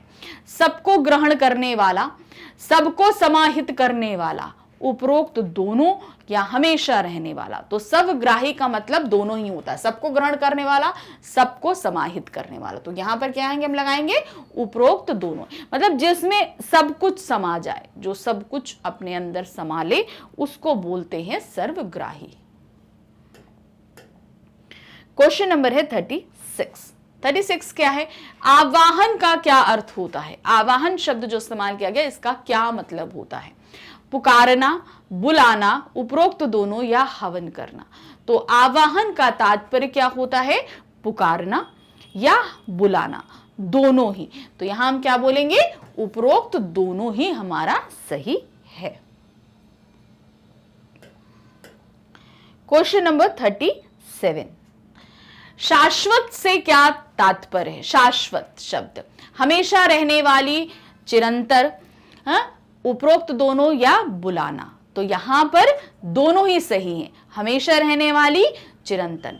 तो इसलिए यहां पर क्या लगाएंगे? उपरोक्त दोनों सही है। शाश्वत का ये दोनों ही अर्थ होता है। अब है क्वेश्चन नंबर 38 में क्या है? हरिशंकर परसाई का जन्म कहां पर हुआ था? उनका जन्म कहां पर हुआ? अल्मोड़ा। अब यहां पर जो जिला और राज्य अलग अलग दिए हैं, अल्मोड़ा और उत्तरांचल। अल्मोड़ा जिला है, उत्तरांचल राज्य है। होशंगाबाद मध्य प्रदेश, बलिया उत्तर प्रदेश, बाराबंकी उत्तर प्रदेश। तो सही हमारा क्या है? होशंगा मध्य प्रदेश में हरिशंकर परसाई जी का जन्म हुआ था।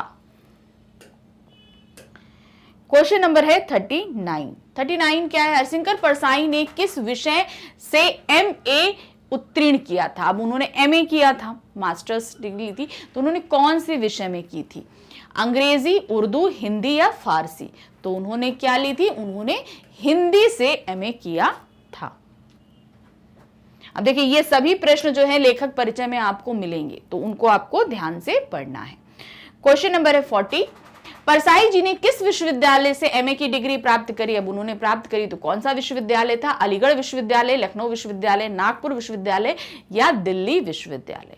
तो अमरकांत जी ने कहां से किया था? नागपुर विश्वविद्यालय से MA की डिग्री प्राप्त करी थी। क्वेश्चन नंबर 41 में क्या है? परसाई जी ने जबलपुर से कौन से साहित्यिक पत्रिका निकाली थी? परसाई जी ने जबलपुर से कौन सी साहित्यिक पत्रिका निकाली थी? वसुधा, सलाहकार, परिमल या उपरोक्त में से कोई नहीं? तो उन्होंने जो निकाली थी वो थी वसुधा जबलपुर से साहित्यिक पत्रिका निकाली थी उन्होंने। अब देखिए, साहित्यिक पत्रिका क्या होती है? जो साहित्य से रिलेटेड बातें बताती है, चीजें बताती है। बहुत अलग अलग तरह की पत्रिकाएं निकलती रहती है। राजनीतिक पत्रिका होती है, साहित्यिक पत्रिका, खेलकूद पत्रिका, बहुत तरीके की पत्रिकाएं निकलती हैं। क्वेश्चन नंबर है 42। परसाई जी की प्रमुख लेखन शैली क्या रही है? मतलब वो उन्होंने बहुत सारी कहानियां लिखी, उपन्यास लिखे, सब कुछ लिखा। तो उनकी जो लेखन शैली रही है वो ज्यादातर हमें कैसी देखने को, मतलब पूरा अगर हम साहित्य पढ़ें, उनकी रचनाएं पढ़ी, तो ज्यादातर हमें उनकी लेखन में क्या चीज देखने को मिलती है? व्यंग्यात्मक रही है, संश्लेषणात्मक रही है, विचारात्मक रही है, उपरोक्त में कोई भी नहीं रही? तो सही क्या है? उनकी जो लेखन शैली रही है वो व्यंग्यात्मक रही है।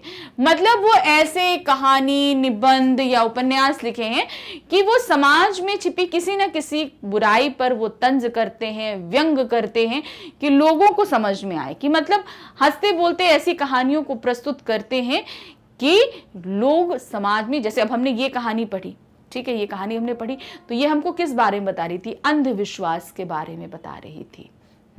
हम किस तरीके से आडंबर में आ जाते हैं, अंधविश्वास में हम फंस जाते हैं, कैसे लोग हमें मूर्ख बनाते हैं। तो ये कहानी हमको इसी के लिए सचेत करी। तो इसी तरीके से समाज में और भी बहुत सारी बुराइयां रहती हैं, व्याप्त रहती हैं, जिनके बारे में हरिशंकर परसाई जी ने लिखा है। क्वेश्चन नंबर है 43 में है, परसाई जी ने अपने लेखन शैली के माध्यम से किन पर करारी चोट करी है? अब भाई उन्होंने व्यंग किया है, अब वो व्यंग के माध्यम से किसी ना किसी को तो चोट पहुंचेगी। तो वो चोट खाने वाले लोग कौन हैं, किन पर करी है? समाज में आई विसंगतियों के बारे में, मतलब जो गलत चीजें घट रही हैं उनके बारे में। समाज में आई विडंबनाओं के बारे में, जो दिखावा आ जाता है, आडंबर आ जाता है, गलत चीजें आ जाती हैं, वो उन सब चीजों, उपरोक्त दोनों। तो यहाँ पर इन दोनों पर ही जो है हरिशंकर परसाई जी ने चोट करी है अपने लेखों के माध्यम से। क्वेश्चन नंबर है 44, परसाई जी की भाषा शैली कैसी रही है? मतलब जो उन्होंने लेखन कार्य किया है, जब उनको पढ़ते हैं हमें कैसी उनकी भाषा पढ़ने में आती है, कैसे शब्द हैं, कहाँ की भाषा ली गई है, कैसा चीजें हैं। जैसे सरल है, सहज है, साधारण बोलचाल के शब्दों का प्रयोग है, उपरोक्त सभी। अब जैसे उनका एक लेख हमारे सामने आया तो हमने क्या देखा, यहाँ पर कहीं कोई टफ वर्डिंग नहीं थी, नॉर्मल जैसे हम लोग बातचीत करते हैं उसी तरह की भाषा का इस्तेमाल किया। एकदम सरल भाषा है जिसे हम आसानी से पढ़ सकते हैं, समझ सकते हैं, सहज है। तो यहां पर क्या कहने का मतलब है? सरल है, सहज है और साथ ही साधारण बोलचाल की भाषा के शब्दों का उन्होंने इस्तेमाल किया हुआ है। तो यहां पर हम क्या लगाएंगे? उपरोक्त सभी। क्वेश्चन नंबर है 45 में क्या है? परसाई जी ने कितनी पुस्तकों की रचना करी है? अब पुस्तकों के बारे में भी उनके जो है जीवन परिचय के नीचे जब उनकी हम कृतियों के बारे में पढ़ते हैं तो वहां पर दिया गया है। तो उन्होंने कितनी रचनाओं की पुस्तकों की रचना करी है? 12 करी है, 12 के ऊपर करी है, 24 करी है, 24 के ऊपर करी है। तो उन्होंने लगभग 24 से ऊपर पुस्तकों की रचना करी हुई है, मतलब 24 से ऊपर कहीं अधिक पुस्तकें उन्होंने लिखी हैं। क्वेश्चन नंबर है 46 में क्या है? परसाई जी द्वारा रचित कहानी संग्रह कौन से हैं? अब उन्होंने कहानी संग्रह लिखे हैं, कौन कौन से हैं? हंसते हैं, रोते हैं, जैसे उनके दिन फिरे, उपरोक्त दोनों या कुहासा। तो यहां पर उपरोक्त दोनों यानी कि उपरोक्त जो ऊपर वाले दोनों हैं, हंसते हैं, रोते हैं, जैसे उनके दिन फिरे, ये दोनों उनके कहानी संग्रह हैं। किसके? हरिशंकर परसाई जी के। क्वेश्चन नंबर है 47, परसाई जी द्वारा रचित उपन्यास कौन से हैं? अब उन्होंने उपन्यास भी लिखे हैं, उपन्यास कौन से हैं? रानी नागफनी की कहानी, तट की खोज, उपरोक्त दोनों, ग्राम सेविका। तो उन्होंने कौन से लिखे हैं? उन्होंने रानी नागफनी की कहानी और तट की खोज, ये दोनों ही उपन्यास उनके द्वारा रचित हैं। तो हम यहां क्या लगाएंगे? उपरोक्त दोनों ही उनके द्वारा रचित हैं। अब जैसे यहां पर उपरोक्त दोनों आ रहे हैं, अब आपसे क्वेश्चन पूछा जाएगा कि हरिशंकर परसाई द्वारा रचित किसी उपन्यास कौन सा उपन्यास है? अब उसमें नाम इन्होंने बदल दिए, सिर्फ एक नाम दे दिया, रानी नागफनी की कहानी। तो आप उस ऑप्शन पर टिक करेंगे कि रानी नागफनी की है। क्यों? क्योंकि यहां पर उन्होंने 2 लिखे थे, हमने दोनों ही नाम दे दिया। आपको पता है कि एक तट की खोज, एक दूसरी रानी नागफनी की कहानी है, दोनों पता है। तो ऑप्शंस बदल जाएंगे, लेकिन आपको यह ध्यान रखना है कि किसकी कौन सी रचना है। क्वेश्चन नंबर है 48, परसाई जी द्वारा रचित समग्र साहित्य किस नाम से प्रकाशित हुआ है? अब क्या है? उन्होंने जितना भी साहित्य लिखा है, जितने कुछ भी रचनाएं करी हैं, वो सभी एक नाम से प्रकाशित करा गया है। किस नाम से प्रकाशित किया गया है?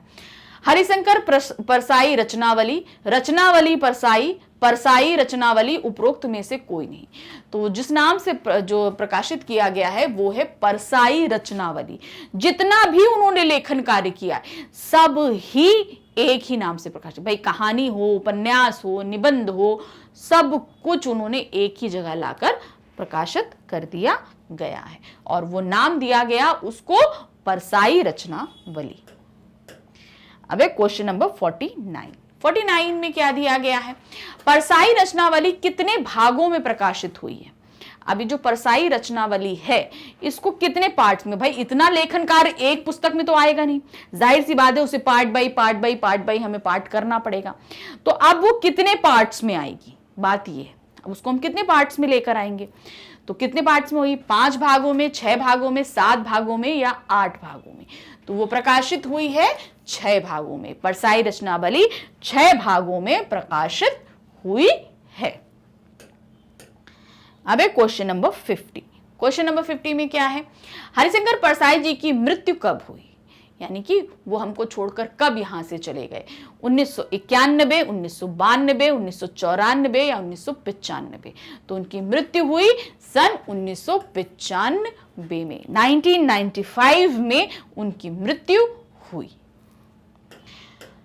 तो इस तरह वाले का बदला हुआ रूप क्या, लेखक टॉर्च बेचने वाले को चौराहे पर प्रतिदिन टॉर्च बेचते देखता था, परंतु बीच में वह कुछ दिन चौराहे पर दिखाई नहीं दिया। कल अचानक लेखक ने उसे चौराहे पर देखा, लेकिन वह टॉर्च नहीं बेच रहा था। उसने अपनी दाढ़ी बढ़ा ली थी और लंबा कुर्ता पहन रखा था। उसका बाहरी रूप पूर्णतः बदल चुका था। क्या हुआ, अब लेखक जिस एरिया में रहते थे उस एरिया में एक चौराहे पे एक व्यक्ति टॉर्च बेचता रहता था, बहुत दिन से गायब था, आज आया तो आज उसका बाहरी रूप बढ़ा एकदम बदला हुआ था, बड़ी बड़ी दाढ़ी थी, वस्त्र भी बदले थे। तो भाई लेखक बड़ा ताज्जुब करते हैं। लेखक द्वारा टॉर्च वाले पर किया गया व्यंग्य। अब लेखक भाई जानना चाहते हैं कि क्या बात है, और जब वो जानते हैं तो एक व्यंग्य करते हैं उसके ऊपर। लेखक ने टॉर्च बेचने वाले का बदला हुआ रूप देखकर उससे इसका कारण पूछा। टॉर्च वाले ने उत्तर दिया, अब तो आत्मा के भीतर टॉर्च जल उठा है, ये सूरज छाप टॉर्च अब व्यर्थ मालूम होता है। तो जब उन्होंने पूछा कि भाई तुम ऐसा क्यों कर रहे हो, तो उन्होंने बोला मेरे आत्मा के अंदर की टॉर्च जल चुकी है, अब जो मैं टॉर्च बेच रहा था सूरज छाप वो अब व्यर्थ है। क्यों, क्योंकि हम टॉर्च तो हमारे अंदर ही है।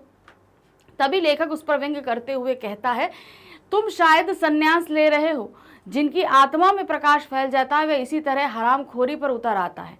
क्या साहूकारों ने ज्यादा तंग करना शुरू कर दिया, क्या चोरी के मामले में फंस गए, आखिर बाहर का टॉर्च भीतर आत्मा में कैसे घुस गया। तो अब भाई जब उसने ऐसा बोला तो उन्होंने बोला कि लगता है कि तुम संन्यास लेने वाले हो, यानी कि हरामखोरी करने वाले हो। तुम आखिर तुमने ये संन्यास लेने की सोची क्यों, क्या तुम्हें जो है तुमने किसी से कर्जा लिया था तो वो क्या तुमसे कर्जा उधार मांग रहा है, क्या तुम किसी चोरी चकारी के चक्कर में फंस गए थे, क्या कारण है कि जो तुम्हारा बाहर का जो टॉर्च था वो अंदर आत्मा में घुस गया। तो ये एक व्यंग्य किया कि आखिर एक अच्छा खासा गृहस्थ आदमी काम धंधा करने वाला संन्यास लेने क्यों जा रहा है, क्या कारण है। तो इसका मतलब इसके पीछे कोई उसका मतलब ही कारण है। दोनों मित्रों द्वारा काम धंधे का आरंभ करना। अब जब उन्होंने ऐसा पूछा तो वो क्या करता है, टॉर्च बेचने वाला जिसने दाढ़ी बनाई थी उसने बोला कि मैं आपको अपनी कहानी सुनाता हूँ। अब उसने वो कहानी सुनानी शुरू करी जिसके कारण उसका आज ये रूप बना हुआ था। तो ये 2 मित्रों की कहानी थी, दोनों मित्रों ने काम कैसे शुरू किया, क्या हुआ, ये शुरू करते हैं। टॉर्च बेचने वाले लेखक को सारी कहानी कह सुनाई। वह लेखक को बताता है, 5 साल पहले मैं अपने मित्र के साथ निराश एक जगह बैठा था। हमारे सामने आसमान को छूता एक ही सवाल था, पैसा कैसे पैदा करें। परंतु भरसक प्रयास करने के बाद भी हमें कोई उत्तर नहीं मिला। कि मतलब 2 मित्र थे, पैसा कमाना चाहते थे, मगर पैसा कैसे कमाया जाए इस प्रश्न का उत्तर उनके पास नहीं था। तब मैंने अपने मित्र से कहा, यार यह सवाल टलेगा नहीं, चलो इसे हल कर दें, पैसा पैदा करने के लिए कुछ काम धंधा करें। उसी समय दोनों मित्र अलग अलग दिशाओं में अपनी अपनी किस्मत आजमाने निकल पड़े और 5 साल बाद दोनों ने वहीं मिलने का वादा किया। तो दोनों मित्र ये सोच ही रहे थे, उन्होंने बोला देखो ये सवाल बड़ा है, ऐसे जाएगा नहीं, हमें कुछ काम करना ही पड़ेगा पैसा कमाने के लिए। तो दोनों ही मित्र अलग अलग दिशाओं में चले जाते हैं ये वादा करके कि 5 साल बाद फिर हम लोग इसी जगह यहीं पर मिलेंगे। टॉर्च बेचने की कला। अब उसमें से एक मित्र क्या है जो कहानी सुना रहा है आपको, जिसने दाढ़ी बढ़ाई है, वो है टॉर्च बेचने वाला। तो अब वो क्या करने लगता है, टॉर्च बेचने वाला टॉर्च बेचने के लिए चौराहे या मैदान में लोगों को इकट्ठा कर लेता और बहुत नाटकीय ढंग से कहता सॉरी, आजकल सब जगह अंधेरा छाया रहता है, रातें बेहद काली हैं, अपना ही हाथ नहीं सूझता, आदमी को रास्ता नहीं दिखता, वह भटक जाता है। उसके पांव कांटों में बिंध जाते हैं, वह गिरता है और उसके घुटने लहूलुहान हो जाते हैं। शेर और चीते चारों तरफ घूम रहे हैं, सांप जमीन पर रेंग रहे हैं, अंधेरा सबको निगल रहा है, अंधेरा घर में भी है। आदमी रात को पेशाब करने उठता है और सांप पर उसका पैर पड़ जाता है, सांप उसे डस लेता है और वह मर जाता है। इस तरह जब टॉर्च वाले की बात सुनकर लोग अंधेरे से भयभीत हो जाते, तब वह कहता, भाइयों यह सही है कि अंधेरा है मगर प्रकाश भी है, वही प्रकाश मैं आपको देने आया हूं। हमारे सूरज छाप टॉर्च से वह प्रकाश है जो अंधकार को दूर भगा दे। इस प्रकार अपनी बातों से प्रभावित कर टॉर्च बेचने वाला अपनी टॉर्च बेचने में सफल हो जाता और उसका जीवन सुखपूर्वक कटने लगता। तो यहाँ पे क्या था कि जो मित्र कहानी, दोनों मित्र अलग अलग हुए, तो एक मित्र जो कहानी सुना रहा है उसने क्या किया, उसने पैसा कमाने के लिए टॉर्च बेचने का काम शुरू किया। अब वो टॉर्च कैसे बेचता था, अब ऐसे तो कोई खरीदेगा नहीं, तो वो चौराहे पर नाटक करता, लोगों को भीड़ जमा कर लेता और अपनी बातों से अंधेरे को लेकर लोगों के अंदर डर पैदा कर देता, यहाँ तक कि मौत का डर तक ले आता। अब लोग जब डर जाते तो कहते भाई डर क्यों रहे, बस अंधकार को दूर करने के लिए मेरे पास टॉर्च है। तो बस जब लोगों को डर होता है, भाई डर होता है तो हम कुछ भी काम करते हैं, तो वो लोग टॉर्च खरीद लेते। इस तरीके से उसका धंधा चलना शुरू हो गया और उसने टॉर्च बेचने वो लगा, सभी लोग उससे प्रभावित होते और उसकी टॉर्च बिक जाती। भव्य पंडाल में बैठा साधु। अब एक मित्र तो टॉर्च बेचने लगा जो कहानी सुना रहा, अब दूसरा मित्र जो गया था वो क्या कर रहा था। टॉर्च बेचने वाला मित्र अपने वादे के अनुसार 5 साल बाद वहीं पहुंचा जहां उसे मिलना था। मतलब जो कहानी सुना रहा है उसने उन दोनों मित्रों ने वादा किया था, तो वो 5 साल बाद उसी जगह पहुंच गया जहां वादे के अनुसार पहुंचना था। तो वह उस मित्र को ढूंढने के लिए निकल पड़ा। उसे ढूंढते ढूंढते उसकी नजर एक मैदान में पड़ी। उसमें खूब रोशनी थी, एक तरफ मंच सजा था, लाउड स्पीकर लगे थे, मैदान में हजारों नर नारी श्रद्धा से झुके बैठे थे। मंच पर सुंदर रेशमी वस्त्रों से सजे एक भव्य पुरुष बैठे थे। वे खूब पुष्ट थे, संवारी हुई लंबी दाढ़ी, पीठ पर लहलाते लंबे केश, वह भव्य पुरुष फिल्मों के संत लग रहे थे। अब वो 5 साल बाद उस जगह पहुंच तो गया, उसने अपने मित्र को ढूंढा मगर वो नहीं पहुंचा, नहीं मिल रहा था। तो वो ढूंढते ढूंढते एक मैदान में पहुंचा जहां पूरी बहुत साज सज्जा थी। एक मंच था, मंच पे एक व्यक्ति जो है संत के रूप में बैठा हुआ था, प्रवचन द्वारा लोगों को भयभीत करना। अब वहां पे वो उस व्यक्ति ने, जो मंच पे बैठा था साधु, उसने प्रवचन देना शुरू किया और उस प्रवचन के माध्यम से वो वहां उपस्थित सभी लोगों को डरा रहा था। कैसे? लोगों को प्रवचन देता हुआ कह रहा था, मैं आज मनुष्य को एक घने अंधकार में देख रहा हूं, उसके भीतर कुछ बुझ गया है, यह सदी ये अंधकार में है, यह सर्वग्राही अंधकार संपूर्ण विश्व को अपने उदर में छिपाए है। आज मनुष्य इस अंधकार से घबरा उठा है, पथभ्रष्ट हो गया है।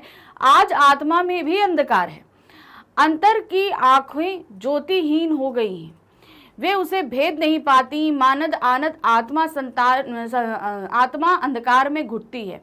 मैं देख रहा हूं मनुष्य की आत्मा भय और पीड़ा से त्रस्त है।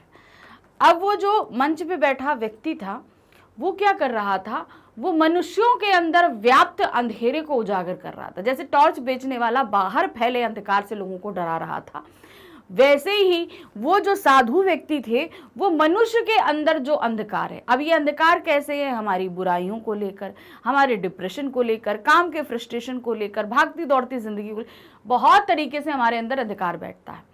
अब उस अंधकार को लेकर वो प्रवचन के माध्यम से लोगों को डरा रहे थे कि भाई जैसे टॉर्च बेचने वाले ने डराया, वैसे ये क्या कर रहे थे, अंदर से आत्मा के अंधकार में डराना शुरू किया इन्होंने।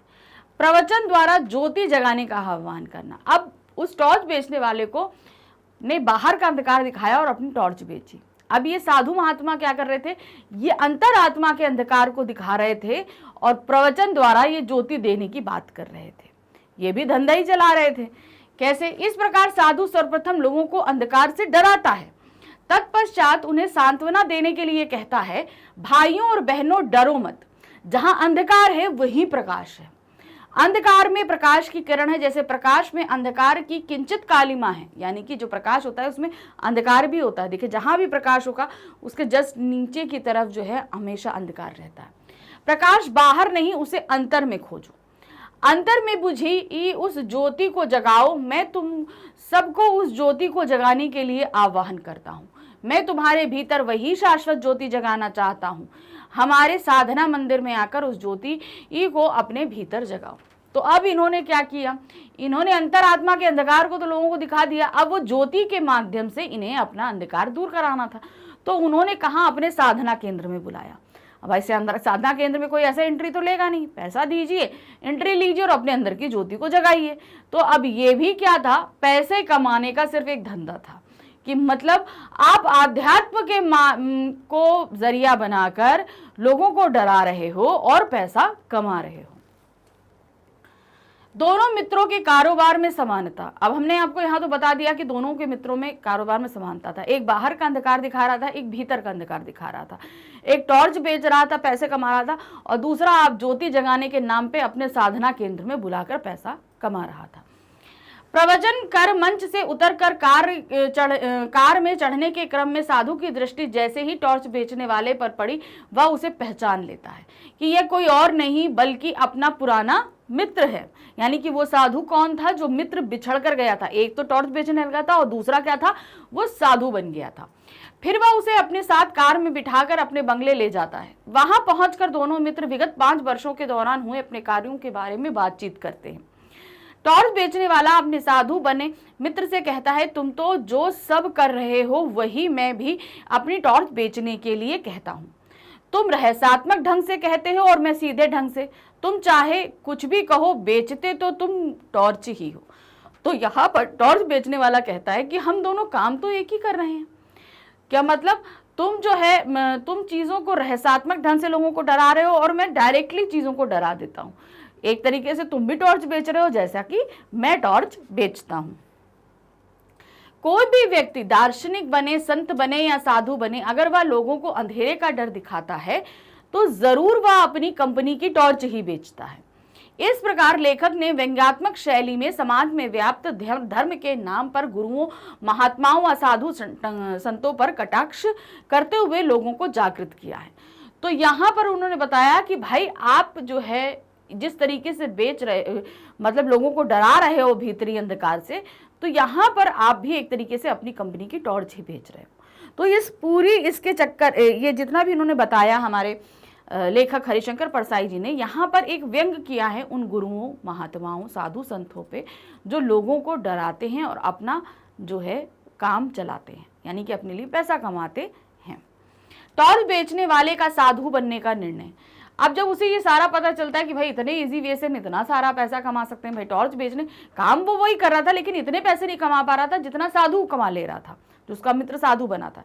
तो वो बोलता है कि मैं काम तो वही कर रहा हूँ, तो बस थोड़ी कंपनी बदल देता हूँ, ठीक है, सूरज छाप की जगह हम ज्योति साधना बेच लेते हैं, इस तरीके से कर लेते हैं। तो वो टॉर्च बेचने वाला अपने काम को बदलने का निश्चय करता है। क्या, वो साधु बनने का निश्चय करता है। टॉर्च बेचने वाले की बातें सुनकर साधु बना उसका मित्र कहता है, तेरी बात ठीक ही है, मेरी कंपनी नई नहीं सनातन है। यानी कि जैसे सूरज की कंपनी, सूरज छाप टॉर्च क्या थी, वो नई कंपनी थी, मगर सनातन धर्म तो बहुत पुराने से है, जब से मनुष्य अस्तित्व में आया तब से सनातन धर्म है। तो उसने बोला कि मेरी कंपनी बहुत पुरानी है, मैं उसको लेकर काम कर रहा हूँ। फिर वह आगे बताता है कि उसकी कंपनी की टॉर्च दुकानों में नहीं बिकती, किंतु अति सूक्ष्म होने पर भी उसका बहुत मूल्य मिल जाता है।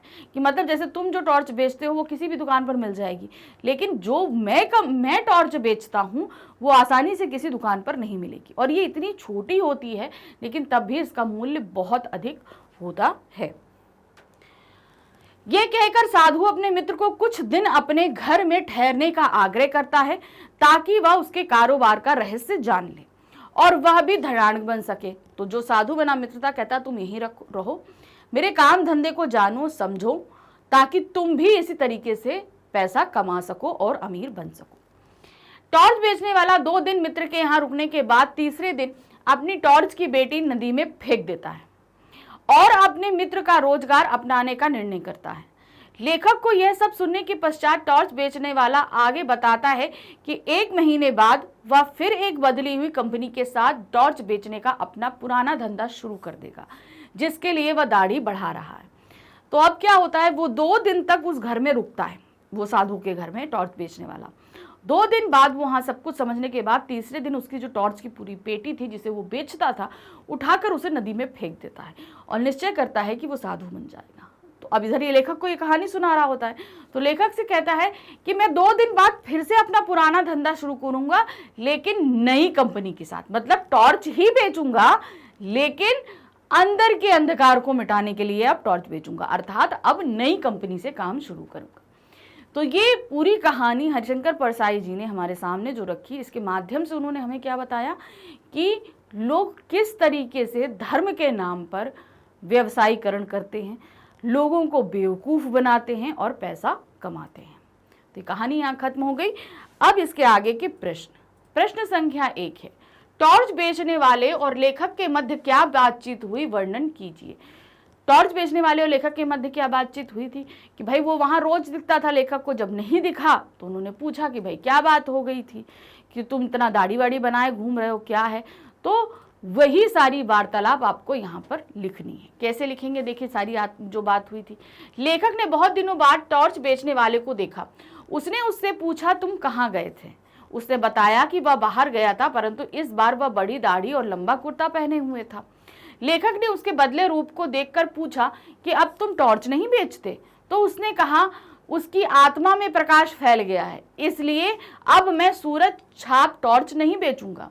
लेखक को उसकी बातों से आभास हुआ कि वह सन्यासी बन गया है, मतलब अब उसे आत्मा के अंदर का प्रकाश जागृत हो गया है, वो टॉर्च का है उसके आत्मा के अंदर जल गई है और हरामखोरी पर उतर आया, यानी कि सन्यास ले रहा है और उसकी बातों में जो चपलता थी उससे समझ में आ रहा था कि वो हरामखोरी पर उतर आया है।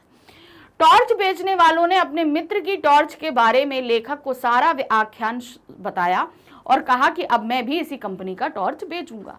फिर उसने पूरी कहानी बताई कि क्यों उसने ये अपना धंधा चेंज किया और उसने ये निश्चय किया कि अब वो भी टॉर्च ही बेचेगा 2 दिन बाद, लेकिन कंपनी बदल कर वो टॉर्च को बेचेगा।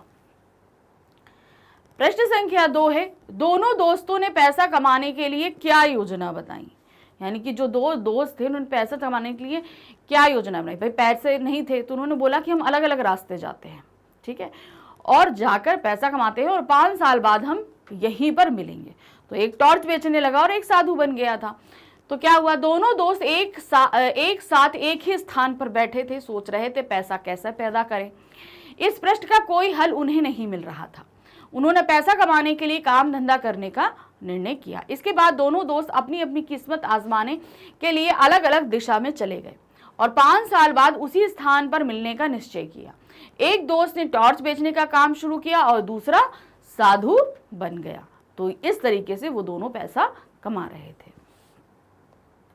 प्रश्न संख्या 3 है, दोनों मित्रों ने एक ही दिशा में चलने का निर्णय क्यों नहीं लिया। क्या था, वो एक ही दिशा में चलने का निर्णय क्यों नहीं लेते। भाई एक ही दिशा में चलते तो एक ही काम मिलता, अलग अलग दिशा में उन्होंने अपने हिसाब से काम ढूंढा। दोनों मित्रों ने पैसा कमाने के लिए काम धंधा शुरू करने का सोचा और दोनों एक ही दिशा में जाने लगे। तभी टॉर्च बेचने ने कहा, नहीं, किस्मत आजमाने वालों की जितनी पुरानी कथाएं मैंने सुनी है सब में वे अलग अलग दिशा में जाते हैं। साथ जाने से किस्मतों को के टकरा कर टूटने का डर रहता है। मतलब अब मान लो कोई एक काम टॉर्च बेचने वाले को भी और दोनों मित्र को एक ही काम अच्छा लगता है, फिर दोनों की मित्रता में खलल आता है, दोनों की किस्मतें भिड़ जाती हैं। हम एक ही काम आजमाएंगे और एक दूसरे से ही भिड़ने लगेंगे। तो इससे अलग अलग रास्ते जाओ और अपने अपने रास्ते से काम ढूंढो। इसलिए दोनों एक दिशा में ना जाकर अलग अलग दिशाओं में जाने का निर्णय करते हैं। तो किस्मत टकराने का तात्पर्य यहाँ पर ये होता है कि हम दोनों अगर एक ही काम अच्छा लगा तो एक ही करेंगे और एक ही भी क्या होगा, हम दोनों आपस में ही भिड़ेंगे। ना तुम्हारा प्रॉफिट होगा ना मेरा प्रॉफिट होगा, मतलब हम दोनों या तो लॉस में जाएंगे या मार्जिन प्रॉफिट में जाएंगे, जो भी हमारा रहेगा उस पर रहेगा। तो ये हमारा किस्मत टकराने का एक भेद रह जाएगा।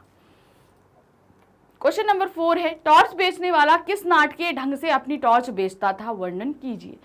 कैसे करता था, वो लोगों को बाहर का अंधकार दिखाता था, पशु है, पक्षी है, अंधकार है, सांप रेंग रहे, रात में तुम पेशाब करने उठो, पैर पड़ जाए तो सांप तुमको डस ले तो तुम मर जाओगे। इस तरीके से लोगों के अंदर डर पैदा करता था वो अंधकार को लेकर।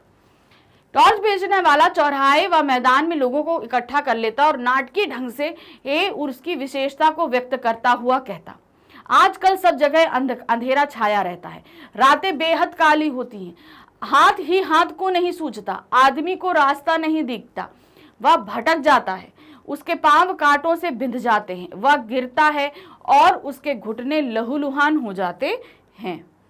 उसके आसपास भयानक अंधेरा है। शेर और चीते चारों तरफ घूम रहे हैं, सांप जमीन पर रेंग रहे हैं। अंधेरा सबको निगल रहा है। अंधेरा घर में भी है। आदमी रात को पेशाब करने उठता है और सांप पर उसका पांव पड़ जाता है। सांप उसे डस लेता है और वह मर जाता है। जब सभी लोग उसकी बातें सुनकर अंधेरे से डर जाते हैं, तब उनसे अपनी सूरज छाप टॉर्च खरीदकर अंधेरा दूर कर लेने की बात करता है।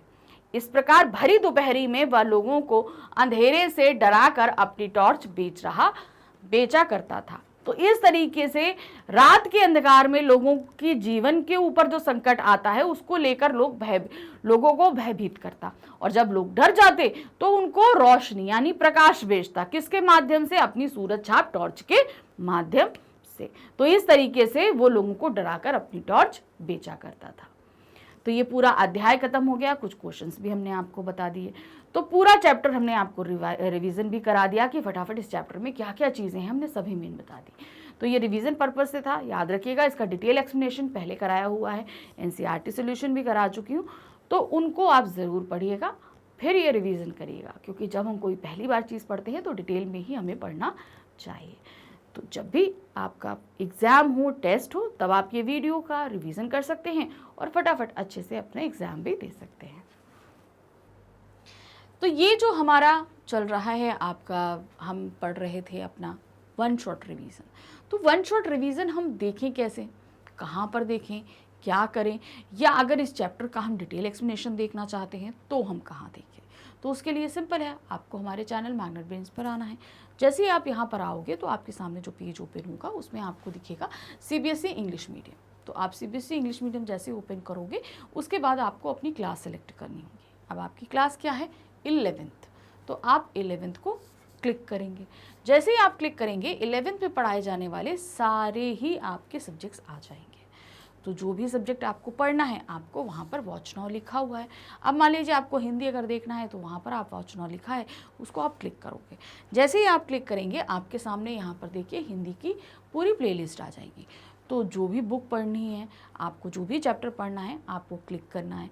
क्लिक करते ही आपके सामने वीडियो स्टार्ट हो जाएगा। इस तरीके से वीडियो देखिए, अपनी सभी डाउट्स को क्लियर कीजिए, लेकिन ध्यान रखिएगा कि आप जब भी जो भी, जैसे आप पहली बार पढ़ रहे हैं तो आप डिटेल एक्सप्लेनेशन देखेंगे, एनसीईआरटी सोल्यूशन देखेंगे। इसके अलावा हमारा सारा ये मटेरियल एमसीक्यूज़ भी है, वन शॉट भी है, टेस्ट पेपर्स भी हैं, बहुत सारा कुछ है। तो आप अपने रिक्वायरमेंट के अनुसार से सारे वीडियोस देखते जाइए, और जितनी बार भी देखना हो उतनी बार देखिए, क्योंकि ये 100% फ्री एजुकेशन प्लेटफॉर्म है। यहाँ पर आपसे कुछ भी पेमेंट नहीं लिया जाता है। जो भी वीडियो जितनी बार आपको देखना है बिल्कुल टोटली फ्री, सारा कंटेंट टोटली अरेंज है, कहीं इधर उधर आपको परेशान होने की बिल्कुल भी ज़रूरत नहीं है। इसीलिए हमारे चैनल को लाइक, सब्सक्राइब, शेयर ज़रूर कीजिएगा। Thank you for watching. Bye bye.